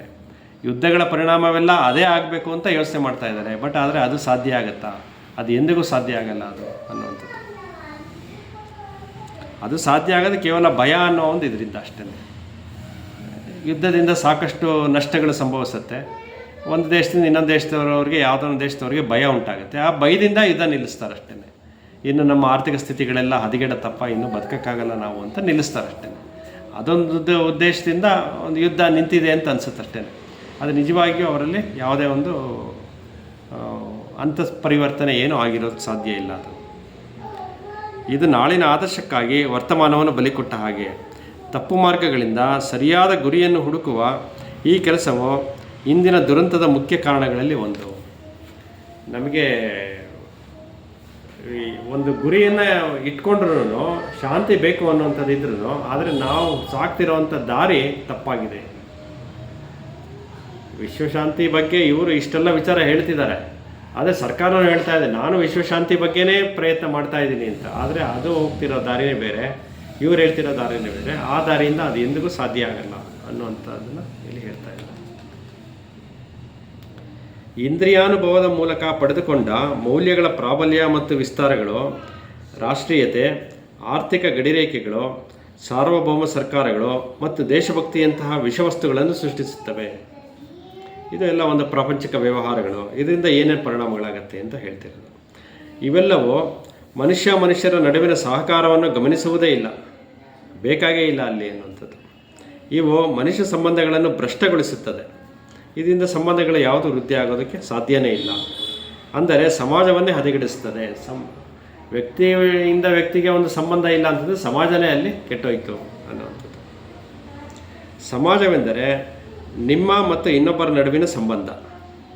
ಇವರು ಡೆಫಿನೇಷನ್ನೇ ಹೇಳ್ತಾ ಇದ್ದಾರೆ. ನಾವು ಇನ್ನೊಬ್ಬರ ಜೊತೆ ಹೇಗಿದ್ದೀವೋ ಅದೇ ಸಮಾಜ. ಒಂದು ಒಳ್ಳೆ ಸಂಬಂಧ ಇಟ್ಕೊಂಡ್ರೆ ನಾವು ಇನ್ನೊಬ್ಬರ ಜೊತೆ, ಅದು ಒಳ್ಳೆ ಸಮಾಜ ಆಗುತ್ತೆ. ಸಂಬಂಧ ಸರಿ ಇಲ್ಲ ಅಂತಂದರೆ ಸಮಾಜ ಕೂಡ ಕೆಟ್ಟಿದೆ ಅಂತ ಅನ್ನೋದು ಆಗುತ್ತೆ. ಈ ಸಂಬಂಧವನ್ನು ಯಾವುದೋ ಒಂದು ನೆಲೆಯಲ್ಲಿ ಅಲ್ಲ, ಆಳವಾಗಿ, ಸಂಪೂರ್ಣವಾಗಿ, ಸಮಗ್ರವಾಗಿ ತಿಳಿಯದೇ ಹೋದರೆ ಹಳೆಯ ಸಮಾಜ ರಚನೆಯೇ ಮತ್ತೆ ನಿರ್ಮಾಣವಾಗುವುದರಲ್ಲಿ ಯಾವ ಅನುಮಾನವೂ ಇಲ್ಲ. ಅಂದರೆ ಸಂಪೂರ್ಣವಾಗಿ ಅದನ್ನು ನಾವು ಸಮಗ್ರವಾಗಿ ಅರಿಯೋದಕ್ಕೆ ಪ್ರಯತ್ನ ಮಾಡಬೇಕು. ಅದರಿಂದ ಮಾತ್ರ ನಾವು ಇದು ಒಂದು ಒಳ್ಳೆಯ ಸಮಾಜದ ರಚನೆ ಸಾಧ್ಯ ಆಗುತ್ತೆ. ಮತ್ತು ನಿರ್ಮಾಣವಾಗುವುದರಲ್ಲಿ ಯಾವ ಅನುಮಾನವಿಲ್ಲ. ಹೆಚ್ಚೆಂದರೆ ಅಲ್ಪ ಸ್ವಲ್ಪ ಮೇಲಿನ ಬದಲಾವಣೆಗಳು ಬರಬಹುದು ಅಷ್ಟೆ. ಜಗತ್ತಿಗೆ ಇಷ್ಟೊಂದು ಅಪಾರವಾದ, ಹೇಳಿ ಮುಗಿಯದ ದುಃಖವನ್ನು ತಂದಿರುವ ಮನುಷ್ಯ ಸಂಬಂಧಗಳಲ್ಲಿ ಸಂಪೂರ್ಣವಾಗಿ ಕ್ರಾಂತಿಕಾರಿಯಾದ ಬದಲಾವಣೆಗಳನ್ನು ತರಲು ಬಯಸುವುದಾದರೆ ನಮಗಿರುವ ಅತಿ ತುರ್ತಿನ ಒಂದೇ ಒಂದು ಕಾರ್ಯವೆಂದರೆ ಸ್ವಜ್ಞಾನದ ಮೂಲಕ ನಮ್ಮಲ್ಲಿಯೇ ಬದಲಾವಣೆಯನ್ನು ತಂದುಕೊಳ್ಳುವುದು ಮಾತ್ರ. ಅದೊಂದರಿಂದ ಮಾತ್ರ ಅದು ಸಾಧ್ಯವಾಗುತ್ತೆ. ಸ್ವಜ್ಞಾನ ಅಂದರೆ ನಮ್ಮೊಳಗೆ ನಮ್ಮ ಅಂತರಂಗವನ್ನು ನಾವು ಶುದ್ಧವಾಗಿಟ್ಕೊಳ್ಳೋದ್ರ ಮೂಲಕ ಸಾಧ್ಯ ಆಗುತ್ತೆ. ಮತ್ತು ನಾವು ಎಲ್ಲ ಮಾತುಗಳ ಕೇಂದ್ರ ಬಿಂದುವನ್ನು ತಲುಪಿದ್ದೇವೆ. ಅದು ನಾನು ಅಲ್ಲವೇ ಅಲ್ಲ. ಆದರೆ ನಾವು ಈ ಹೊಣೆಯನ್ನು ಹೊರುವುದಿಲ್ಲ. ಅದರ ಬದಲು ಸರ್ಕಾರಗಳು, ಧರ್ಮಗಳು, ಐಡಿಯಾಲಜಿಗಳ ಮೇಲೆ ಭಾರ ಹಾಕುತ್ತೇವೆ. ಅದು ನಮ್ಮನ್ನು ನಾವು ಸರಿ ಮಾಡ್ಕೊಳ್ಳೋ ಪ್ರಯತ್ನ ಮಾಡದೆ ಇದಕ್ಕೆ ಕಾರಣಗಳನ್ನು ಬೇರೆ ಎಲ್ಲರ ಮೇಲೂ ಹೆಡ್ತಾ ಹೋಗ್ತೀವಿ ನಾವು. ಅದು ಸರಿ ಇಲ್ಲ, ಇದು ಸರಿ ಇಲ್ಲ, ಸರ್ಕಾರ ನಮಗೇನು ಸಪೋರ್ಟ್ ಮಾಡ್ತಾ ಇಲ್ಲ, ಸಮಾಜದಲ್ಲಿ ವ್ಯಕ್ತಿಗಳು ಹಾಗಿದ್ದಾರೆ ಹೀಗಿದ್ದಾರೆ ಅಂತ. ಆದರೆ ಬದಲಾವಣೆ ಆಗಬೇಕಾಗಿರೋದು ಮೂಲತಃ ನಮ್ಮೊಳಗೆ ಮೊದಲಿಂದ ಆಗಬೇಕಾಗಿರುವಂಥದ್ದು. ನಾವು ಹೇಗೆ ಭಾರ ಹಾಕುತ್ತೇವೆ, ಕೊನೆಗೂ ನಾವು ಹೇಗಿರುವೆವೋ ನಮ್ಮ ಸರ್ಕಾರಗಳು ಹಾಗೆಯೇ ಇರುತ್ತವೆ. ಧರ್ಮಗಳು ಮತ್ತು ಐಡಿಯಾಲಜಿಗಳು ನಮ್ಮದೇ ವ್ಯಕ್ತಿತ್ವದ ವಿಸ್ತರಣೆಗಳಲ್ಲದೆ ಬೇರೇನೂ ಅಲ್ಲ. ನಾವು ಬದಲಾಗುವ ತನಕ ಸರಿಯಾದ ಶಿಕ್ಷಣವಾಗಲಿ, ಶಾಂತಿಯುತವಾದ ವಿಶ್ವವಾಗಲಿ ಮೂಡಿ ಬರುವುದಿಲ್ಲ. ನಮ್ಮೊಳಗೆ ನಾವು ಬದಲಾವಣೆಗಳನ್ನು ಮಾಡ್ಕೋಬೇಕು. ಇವತ್ತಿಂದ ನಾವೇನಾಗಿದ್ದೇವೋ ಅದೆಲ್ಲ ಒಂದು ಧರ್ಮಗಳು ಅದೆಲ್ಲ ಮನುಷ್ಯನೇ ಸೃಷ್ಟಿ ಮಾಡ್ಕೊಂಡಿರುವಂಥದ್ದು. ನಾವೇನು ಅನ್ನೋದನ್ನು ನಾವು ಪ್ರಪಂಚಕ್ಕೆ ತೋರಿಸ್ತಾ ಇದ್ದೀವಿ ಅಷ್ಟೇ. ಪ್ರಪಂಚದಲ್ಲಿ ಯಾವ ರೀತಿ ಇದೀವೋ ನಾವು ಅದು ಪ್ರಪಂಚಕ್ಕೆ ಕಾಣ್ತಾ ಇದೆ ಅಷ್ಟೇ. ಅದು ನಿಜವಾದ ಒಂದು ಬದಲಾವಣೆ ನಮ್ಮಿಂದ ಆಗಿಲ್ಲ. ಅದು ಪ್ರೀತಿ ಮತ್ತು ಬುದ್ಧಿಶಕ್ತಿಗಳು ಇರುವ ಕಡೆ ಮಾತ್ರವೇ ಪ್ರತಿಯೊಬ್ಬರಿಗೂ ಬಾಹ್ಯದ ಭದ್ರತೆ ದೊರೆಯುತ್ತದೆ. ಅಂದರೆ ನಮ್ಮೊಳಗೆ ಪ್ರೀತಿ ಮತ್ತು ಬುದ್ಧಿಶಕ್ತಿಗಳಿದ್ದಾಗ ಹೊರಗಿನ ಭದ್ರತೆ ಬಗ್ಗೆ ಯೋಚಿಸೋ ಅಗತ್ಯ ಇಲ್ಲ, ಅದು ತಾನಾಗೇ ಸಿಗುತ್ತೆ ಅನ್ನುವಂಥದ್ದು. ಯಾಕೆಂದರೆ ಹೊರಗಿನ ಭದ್ರತೆ ಅನ್ನೋದೇನಿದೆಯೋ ಅದು ಸಂಪೂರ್ಣವಾಗಿ ನಮ್ಮ ಮನಸ್ಥಿತಿಯನ್ನಷ್ಟೇ ಅವಲಂಬಿಸಿದೆ. ನಮ್ಮ ಮನಸ್ಥಿತಿಯನ್ನು ನಾವು ಸರಿಯಾದ ರೀತಿಯಲ್ಲಿ ಇಟ್ಕೊಳ್ಳೋಕೆ ಸಾಧ್ಯ ಆದರೆ ಹೊರಗಿನ ಭದ್ರತೆ ಬಗ್ಗೆ ಯೋಚನೆ ಮಾಡೋದೇ ಬೇಕಾಗಿಲ್ಲ. ಭದ್ರತೆ ಅನ್ನೋದು ಕೇವಲ ಭಯ ಅಷ್ಟೇ. ನಾಳೆ ಏನಪ್ಪ ನನಗೆ ಪ್ರಪಂಚ ಹೀಗಿದೆ, ಸಮಾಜ ಹೀಗಿದೆ, ನನ್ನ ಕೆಲಸ ಹಿಂಗಿದೆ, ಸರ್ಕಾರ ಹೀಗಿದೆ, ನಾಳೆ ಏನು ಅನ್ನೋ ಭಯ. ಆ ಭಯವನ್ನು ನಾವು ನಮ್ಮೊಳಗೆ ಹೋಗಲಾಡಿಸ್ಕೊಳ್ಳೋದಕ್ಕೆ ಸಾಧ್ಯ ಆದರೆ ಇದರಿಂದ ಹೊರತಾಗಿ ನಾವು ಜೀವನ ಮಾಡೋದಕ್ಕೆ ಸಾಧ್ಯ ಆಗುತ್ತೆ. ಅದು ಸಾಧ್ಯ ಆಗೋದು ಪ್ರೀತಿ ಮತ್ತು ಬುದ್ಧಿಶಕ್ತಿಗಳು ಇರುವ ಕಡೆ ಮಾತ್ರವೇ ಪ್ರತಿಯೊಬ್ಬರಿಗೂ ಬಾಹ್ಯದ ಭದ್ರತೆಯೇ ದೊರೆಯುತ್ತದೆ. ನಾವು ಸೃಷ್ಟಿಸಿರುವ ಜಗತ್ತಿನಲ್ಲಿ ಸಂಘರ್ಷ ಮತ್ತು ಗೊಂದಲಗಳೇ ತುಂಬಿ ಹೋಗಿವೆ. ಇಲ್ಲಿ ದಿನ ಕಳೆದಂತೆ ಎಂಥವರಿಗೂ ಬಹಿರಂಗದ ಭದ್ರತೆ ಎನ್ನುವುದು ಅಸಾಧ್ಯವಾಗುತ್ತದೆ. ಈ ಸಂಗತಿಯು ಇಂದಿನ ಮತ್ತು ಹಿಂದಿನ ಶಿಕ್ಷಣ ಪದ್ಧತಿಯು ಸಂಪೂರ್ಣವಾಗಿ ನಿರರ್ಥಕವಾಗಿದೆ ಎಂಬ ಸಂಗತಿಯನ್ನು ಸೂಚಿಸುವುದಿಲ್ಲವೇನೋ? ಪೋಷಕರು ಮತ್ತು ಶಿಕ್ಷಕರಾದ ನಾವು ಸಾಂಪ್ರದಾಯಿಕವಾದ ಆಲೋಚನಾ ಕ್ರಮವನ್ನು ಬಿಡಿಸಿಕೊಳ್ಳಬೇಕು. ಅಂದರೆ ನಮ್ಮಿಂದ ಪ್ರಾರಂಭ ಆಗಬೇಕಾಗಿದೆ. ಪೋಷಕರು ಮತ್ತು ಶಿಕ್ಷಕರಿಂದ ಸರಿಯಾಗಿ ಅದೇ ರೀತಿಯಲ್ಲಿ ಆಲೋಚನಾ ರೀತಿಯನ್ನು ನಾವು ಮೈಗೂಡಿಸ್ಕೊಳ್ಬೇಕಾಗಿದೆ. ಇದೇ ನಮ್ಮ ನೇರವಾದ ಹೊಣೆಗಾರಿಕೆ. ನಾವು ಕೇವಲ ತಜ್ಞರು ಮತ್ತು ಅವರ ಸಂಶೋಧನೆಗಳನ್ನು ಅವಲಂಬಿಸಿದರೆ ಸಾಲದು. ಯಾವುದೋ ಒಂದು ತಾಂತ್ರಿಕತೆಯಲ್ಲಿ ಗಣಿಸಿರುವ ಪರಿಣಿತಿಯು ನಮಗೆ ಒಂದು ಮಟ್ಟದ ಹಣ ಸಂಪಾದನೆಯ ಸಾಮರ್ಥ್ಯವನ್ನು ಕೊಟ್ಟಿದೆ. ತಾಂತ್ರಿಕತೆ ಬದುಕಿನ ದಾರಿಯನ್ನು ಹೇಳ್ಕೊಟ್ಟಿದೆ, ಅದು ಸಾಧ್ಯ, ಅದು ಓಕೆ, ಅದು ಆದರೆ ಅಷ್ಟೇ ಅಲ್ಲ ಅನ್ನೋಂಥದ್ದು. ನಮ್ಮಲ್ಲಿ ಅನೇಕರು ಈಗ ಇರುವ ಸಮಾಜ ರಚನೆಯಲ್ಲಿಯೇ ತೃಪ್ತರಾಗುವುದಕ್ಕೆ ಇದೇ ಕಾರಣ. ಯಾಕೆಂದರೆ ಜೀವನ ಮಾಡೋಕ್ಕೆ ಒಂದು ಕೆಲಸ ಇದೆ, ತಿಂಗಳಾದರೆ ಸಂಬಳ ಬರುತ್ತೆ, ಹೊಟ್ಟೆ ಬಟ್ಟೆಗೆ ನೇರ ಇದೆ, ಇನ್ನೇನು ಬೇಕು ನನಗೆ ಅನ್ನೋ ರೀತಿಯಲ್ಲಿ. ಮಿಕ್ಕಿದ್ದು ಯಾವುದಪ್ಪ ಅವ್ರಿಗೆ ಪರಿಜ್ಞಾನನೇ ಇಲ್ಲ, ಯಾವ ಸರಿ ಯಾವ ತಪ್ಪು ಅನ್ನೋದು, ಅಷ್ಟನ್ನೇ ಜೀವನ ಅಂತ ಮಾಡ್ಕೊಂಬಿಟ್ಟಿದ್ದಾರೆ. ಸರ್ಕಾರ ಆ ರೀತಿಯಲ್ಲಿ ವ್ಯಕ್ತಿಯೊಬ್ಬನನ್ನು ರೂಪಿಸಿದೆ ಅನ್ನುವಂಥದ್ದು. ಆದರೆ ನಿಜವಾದ ಶಿಕ್ಷಕನು ಕೇವಲ ಸರಿಯಾದ ಶಿಕ್ಷಣ, ಸರಿಯಾದ ಜೀವನ ಮತ್ತು ಸರಿಯಾದ ಜೀವನ ನಿರ್ವಹಣೆಯಲ್ಲಿ ಆಸಕ್ತನಾಗಿರುತ್ತಾನೆ. ನಿಜವಾದ ಶಿಕ್ಷಕನು ಅಥವಾ ನಿಜವಾದ ಶಿಕ್ಷಣವನ್ನು ಹೊಂದಿದವನು ಈ ಒಂದು ಸರಿಯಾದ ಮಾರ್ಗದ ಕಡೆ ಚಲಿಸೋ ಕಡೆ ಅವನ ಆಸಕ್ತಿ ಇರುತ್ತೆ ಅನ್ನುವಂಥದ್ದು. ಈ ವಿಷಯಗಳಲ್ಲಿ ನಾವು ಬೇಜವಾಬ್ದಾರಿಯನ್ನು ತೋರಿಸಿದಷ್ಟು ಸರ್ಕಾರದ ಅತಿಕ್ರಮಣವು ಜಾಸ್ತಿ ಆಗುತ್ತದೆ. ಅಂದರೆ ನಮ್ಮಲ್ಲಿ ನಾವು ಯಾವುದೇ ಪ್ರಯತ್ನ ಮಾಡದೇ ಇದ್ದರೆ, ನಮ್ಮ ಆಂತರಿಕ ಬೆಳವಣಿಗೆಗೆ ನಮ್ಮ ಪ್ರಯತ್ನ ಮಾಡದೇ ಇದ್ದರೆ, ಸರ್ಕಾರ ತನ್ನ ಹಿಡಿತದಲ್ಲಿ ಹೆಚ್ಚು ಇಟ್ಕೊಳ್ಳೋಕ್ಕೆ ಪ್ರಯತ್ನ ಪಡ್ತಾ ಹೋಗುತ್ತೆ ಪ್ರತಿಯೊಬ್ಬರನ್ನು. ಅದು ತಾನೇ ಎಲ್ಲ ಜವಾಬ್ದಾರಿಗಳನ್ನು ವಹಿಸಿಕೊಂಡು ಬಿಡುತ್ತದೆ. ಆವಾಗ ಮನುಷ್ಯನಿಗೆ ಏನು ಕೆಲಸನೇ ಇಲ್ಲ ಅನ್ನೋ ಥರ ಯೋಚನೆ ಮಾಡೋದಕ್ಕೆ ಬಿಡಲ್ಲ. ಆ ರೀತಿಯಲ್ಲಿ ಒಂದು ಜೀವನವನ್ನು ರೂಪಿಸಿಬಿಟ್ಟಿದೆ. ಆಗ ನಾವು ಎದುರಾಗುವುದು ಕೇವಲ ರಾಜಕೀಯ ಮತ್ತು ಸಾಮಾಜಿಕ ಬಿಕ್ಕಟ್ಟಿನೊಂದಿಗೆ ಅಲ್ಲ, ಬದಲಾಗಿ ನಾವು ಎದುರಿಸುವುದು ಮನುಷ್ಯನ ಅವನತಿಯ ಬಿಕ್ಕಟ್ಟು. ಎದುರುಗಡೆ ನಾವೊಂದು ಸಾಮಾಜಿಕ ಬಿಕ್ಕಟ್ಟನ್ನು ಎದುರಿಸ್ತಾ ಇರ್ತೀವಿ, ಆದರೆ ಅದು ಕೊನೆಗೆ ಎಲ್ಲಿಗೆ ಹೋಗಿ ನಿಲ್ಲುತ್ತೆ ಅಂತಂದರೆ ನಮ್ಮ ಅವನತಿಯೇ ಅದಕ್ಕೆ ಕಾರಣ ಆಗುತ್ತೆ ಕೊನೆಗೆ. ಇದ್ದಿದ್ದರೆ ಅದನ್ನು ಯಾವುದೇ ರಾಜಕೀಯ ಪಕ್ಷವಾಗಲಿ ಅರ್ಥವ್ಯವಸ್ಥೆಯಾಗಲಿ ತಪ್ಪಿಸಲಾರದು. ಆ ಸ್ಥಿತಿ ಮುಟ್ಟಿದಾಗ ಏನು ಮಾಡೋಕ್ಕಾಗಲ್ಲ. ಏನಾರು ಮಾಡಬೇಕು ಅಂತಿದ್ರೆ ಇವಾಗಿನ ಸ್ಥಿತಿನಲ್ಲೇ ಮಾಡಬೇಕು ಅದನ್ನು ಅನ್ನೋದು. ಅದಕ್ಕಿಂತ ಇನ್ನು 2 ಪ್ಯಾರಾಗ್ರಾಫ್ ಆದರೆ ಈ ಅಧ್ಯಾಯ ಮುಗಿಸ್ಕೊಂಡು ಇನ್ನೊಂದು ಅರ್ಧ ಪೇಜ್. ಆದ್ದರಿಂದ ಹೆಚ್ಚು ಪರಿಣಾಮಕಾರಿಯಾದ ಇನ್ನೊಂದು ಆಪತ್ತು ಹತ್ತಿರ ಬರುತ್ತಿದೆ.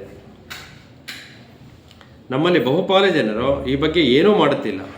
ನಾವು ಪ್ರತಿಯೊಂದು ಹೊಸ ದಿನವನ್ನು ಚಾಚೂ ತಪ್ಪದೆ ಅದರ ಹಿಂದಿನ ದಿನದಂತೆಯೇ ಕಳೆಯುತ್ತಿದ್ದೇವೆ. ನಿನ್ನೆ ನಾವು ಹೇಗೆ ಕಳೆದೋ ಇವತ್ತಿನ ಹಾಗೆ ಕಳೀತಿದ್ದೇವೆ. ಅಂದರೆ ನಮ್ಮಲ್ಲಿ ಯಾವುದೇ ಒಂದು ಬೆಳವಣಿಗೆಯ ಒಂದು ಚಿಂತನೆ ನಡೀತಾ ಇಲ್ಲ. ನಾವು ನಿನ್ನೆಗಿನ್ನ ಇನ್ನೂ ಉತ್ತಮವಾಗಿ ಜೀವನ ಮಾಡಬೇಕು, ಇವತ್ತಿಗಿನ್ನ ಇನ್ನೂ ಉತ್ತಮವಾಗಿ ಜೀವನ ಮಾಡಬೇಕು ಅನ್ನೋದಿಲ್ಲ. ನಿನ್ನೆ ನಾವು ಸುಖವಾಗಿ ಜೀವನ ಮಾಡಿದ್ದೀವಿ, ಅದೇ ಥರನೇ ಇವತ್ತು ಇದ್ಬಿಡ್ತೀವಿ, ಅದೇ ಥರ ನಾಳೆನೂ ಇದ್ಬಿಡ್ತೀವಿ ಅನ್ನುವಂಥ ಮನಸ್ಥಿತಿನ ಇವತ್ತಿನ ಒಂದು ಸಮಾಜ ಇಟ್ಕೊಂಡಿದೆ. ಇಲ್ಲಿ ಬೆಳವಣಿಗೆ ಬಗ್ಗೆ ಯಾವುದೇ ಅಂದರೆ ತನ್ನ ಆಂತರಿಕ ಬೆಳವಣಿಗೆ ಬಗ್ಗೆ ಚಿಂತೆ ಇಲ್ಲ. ಅವನ ಚಿಂತೆ ಎಲ್ಲ ಬಾಹ್ಯ ಬೆಳವಣಿಗೆ ಬಗ್ಗೆ ಯೋಚನೆ ಮಾಡ್ತಾನೆ. ಅವನು ನಿರಂತರವಾಗಿ ಸುಖವಾಗಿರೋದನ್ನು ಯೋಚನೆ ಮಾಡ್ತಾನೆ ಅಷ್ಟೇ. ನಾವು ಅಂಟಿಸಿಕೊಂಡಿರುವ 10 ಹಲವು ತಪ್ಪು ಮೌಲ್ಯಗಳನ್ನು ಕಿತ್ತೆಸೆದು ಎಲ್ಲವನ್ನು ಹೊಸದಾಗಿ ಮೊದಲು ಮಾಡಲು ನಮಗೆ ಇಷ್ಟವಿಲ್ಲ. ಹೊಸದಾದ ಮೌಲ್ಯಗಳು ಏನು ಮೌಲ್ಯಗಳಿಗೆ ಇವತ್ತು ಬೆಲೆ ಇಲ್ವೋ ಆ ಮೌಲ್ಯಗಳ ಬಗ್ಗೆ ಯೋಚನೆ ಮಾಡೋಕ್ಕೆ ಅವನಿಗೆ ಪುರುಸೊತ್ತಿಲ್ಲ. ಯಾವ ಸರಿ ಯಾವ ತಪ್ಪು ಅನ್ನೋಂಥದ್ದು ಹೊಸವಾದ ಮೌಲ್ಯಗಳ ಬಗ್ಗೆ ಚಿಂತನೆ ನಡೆಸಿ ಅದನ್ನು ಮೈಗೂಡಿಸ್ಕೊಳ್ಳೋದ್ರ ಬಗ್ಗೆ ಅವನಿಗೆ ಯಾವ ಆಸಕ್ತಿಯೂ ಇಲ್ಲ. ನಾವು ಮಾಡಬಯಸುವುದು ಕೇವಲ ಹರಕುಮುರುಕು ರಿಪೇರಿಗಳನ್ನು, ಅರೆಬರೆ ಸುಧಾರಣೆಗಳನ್ನು. ನಾವು ನಮ್ಮನ್ನು ಇನ್ನಷ್ಟು ಸುಧಾರಣೆಗಳನ್ನು ಬಯಸುವ ಹೊಸ ಸಮಸ್ಯೆಗಳ ಕಡೆ ಕರೆದೊಯ್ಯುತ್ತೇವೆ.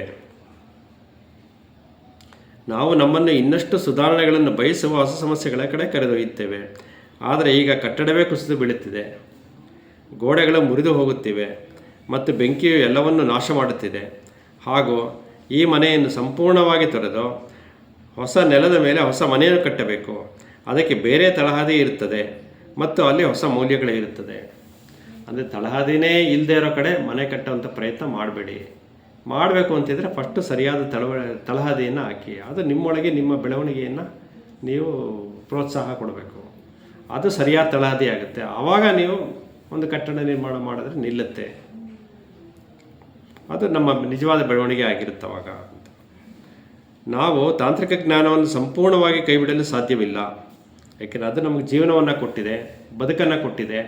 ಅದನ್ನು ಕೈ ಬಿಡೋದಕ್ಕೆ ಸಾಧ್ಯ ಇಲ್ಲ. ಆದರೆ ನಮ್ಮಲ್ಲಿ ಆಂತರಿಕವಾದ ಅರಿವು ಮೂಡಲು ಸಾಧ್ಯ. ಅಂದರೆ ಅದಿದ್ದರೂ ಸಾಧ್ಯ ಆಗುತ್ತೆ. ನಮ್ಮಲ್ಲಿ ಆಂತರಿಕವಾದ ಅರಿವನ್ನು ಮೂಡಿಸ್ಕೊಳ್ಳೋದಕ್ಕೆ ಸಾಧ್ಯ ಆಗುತ್ತೆ. ನಮ್ಮ ಕುರೂಪ, ನಿಷ್ಕರಣೆ, ವಂಚನೆ, ಅಪ್ರಾಮಾಣಿಕತೆ ಹಾಗೂ ಪ್ರೀತಿ ರಾಹಿತ್ಯವು ನಮಗೆ ಮನದಟ್ಟಾಗಬೇಕು. ಯಾವುದೇ ಸ್ವರೂಪವನ್ನು ನಾವು ಪೂರ್ಣವಾಗಿ ಅರಿತೀವೋ ಆವಾಗ ಮಾತ್ರ ನಾವು ಮುಂದಿನ ಒಂದು ಬೆಳವಣಿಗೆಯತ್ತ ನಾವು ಸಾಗೋದಕ್ಕೆ ಸಾಧ್ಯ ಆಗೋದು. ನಾವು ರಾಷ್ಟ್ರೀಯತೆ, ಈರ್ಷ್ಯೆ ಮತ್ತು ಅಧಿಕಾರ ದಾಹಗಳಿಂದ ಬಿಡುಗಡೆ ಪಡೆಯಬೇಕು. ಇದು ಸಾಧ್ಯವಾಗಲು ಬುದ್ಧಿಶಕ್ತಿ ಅತ್ಯಗತ್ಯ. ನಮ್ಮೊಳಗಿರುವಂಥ ಬುದ್ಧಿಶಕ್ತಿಯನ್ನು ನಾವು ಸರಿಯಾದ ರೀತಿಯಲ್ಲಿ ಉಪಯೋಗಿಸ್ಕೊಳ್ಳೋದಕ್ಕೆ ಸಾಧ್ಯ ಆದರೆ ಇದರೆಲ್ಲದರಿಂದ ಹೊರಬರೋದಕ್ಕೆ ಸಾಧ್ಯ ಆಗುತ್ತೆ. ಆಗ ಮಾತ್ರ ಹೊಸ ಸಾಮಾಜಿಕ ವ್ಯವಸ್ಥೆಯನ್ನು ರೂಪಿಸಲು ಸಾಧ್ಯ. ಹರಕುಮರಕು ಸುಧಾರಣೆಗಳಿಂದ ಶಾಂತಿಯನ್ನು ಸಾಧಿಸಲು ಆಗುವುದಿಲ್ಲ. ಹಳೆಯ ಐಡಿಯಾಲಜಿಗಳು ಮತ್ತು ಮೂಢನಂಬಿಕೆಗಳ ಮರು ಸಂಯೋಜನೆಯಿಂದಲೂ ಅದು ಸಾಧ್ಯವಿಲ್ಲ. ಈ ಮೇಲಿನ ತೋರಿಕೆಯ ಆಚೆಗೆ ಇರುವುದನ್ನು ಅರ್ಥ ಮಾಡಿಕೊಂಡಾಗ, ಈಗೇನು ತೋರಿಕೆಗಳಲ್ಲಿ ಹೇಳ್ತಿದ್ದಾರೋ ಅದನ್ನು ಬಿಟ್ಟು ಹೊರಗೆ ಒಂದು ಅರ್ಥ ಮಾಡ್ಕೊಳ್ಳೋದಕ್ಕೆ ಪ್ರಯತ್ನ ಪಟ್ಟಾಗ ಆಗ ಮಾತ್ರವೇ ಶಾಂತಿಯ ಆಗಮನವಾಗುತ್ತದೆ. ಏಕೆಂದರೆ ಆಗ ನಾವು ನಮ್ಮದೇ ಭಯ ಮತ್ತು ಆಕ್ರಮಣಶೀಲತೆಗಳ ಫಲವಾಗಿ ಹುಟ್ಟಿಕೊಂಡಿರುವ ಈ ವಿನಾಶದ ಅಲೆಯನ್ನು ನಿಲ್ಲಿಸುತ್ತೇವೆ.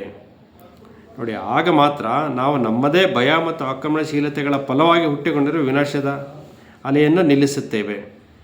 ನಮ್ಮೊಳಗೆ ಶಾಂತಿ ಉದಯವಾದರೆ ಮಾತ್ರ ಇದು ಸಾಧ್ಯವಾಗುತ್ತೆ ಅಂತ. ಆಗ ಮಾತ್ರ ನಮ್ಮ ಮಕ್ಕಳ ಭವಿಷ್ಯದ ಬಗ್ಗೆ ಭರವಸೆ ಇಟ್ಟುಕೊಳ್ಳಬಹುದು. ಅದರ ಸಂಗಡವೇ ಈ ಜಗತ್ತಿನ ಉದ್ಧಾರದ ಸಾಧ್ಯತೆ ಒಳಮೂಡುತ್ತದೆ. ಇದರ ಪರಿಣಾಮವಾಗಿ ವಿಶ್ವ ಶಾಂತಿಯ ಕಡೆ ನಾವು ಹೆಜ್ಜೆ ಇಡೋದಕ್ಕೆ ಸಾಧ್ಯ ಆಗುತ್ತೆ ಅನ್ನೋದ್ರ ಘಟ್ಟಕ್ಕೆ ಈ ಒಂದು ಅಧ್ಯಾಯನ ಮುಗಿಸ್ತಾರೆ. ಶಿಕ್ಷಣ ಮತ್ತು ವಿಶ್ವಶಾಂತಿ ಅನ್ನೋ ಒಂದು ವಿಚಾರದ ಬಗ್ಗೆ ಮುಗೀತು. ಮುಂದಿನ ತರಗತಿಯಲ್ಲಿ ಮುಂದಿನ ಅಧ್ಯಾಯನ ಶುರು ಮಾಡೋಣ. ಇದು ಶಿಕ್ಷಣದ ಬಗ್ಗೆನೇ ಇದೆ. ಅದು ಹೆಡ್ಡಿಂಗು ಶಾಲೆ ಅಂತ. ಶಾಲೆಯಲ್ಲಿ ಯಾವ ಥರದ ಒಂದು ಪರಿಸರ ನಿರ್ಮಾಣ ಮಾಡಬೇಕು ಅನ್ನೋದ್ರ ಬಗ್ಗೆ ಮುಂದಕ್ಕೆ ಹೇಳ್ತಾ ಹೋಗ್ತಾರೆ. ಹಾಂ, ಹೌದೌದು. ಎಲ್ಲ ಬರೀ ರಾಜಕೀಯ ಮಾಡ್ತಾರೆ.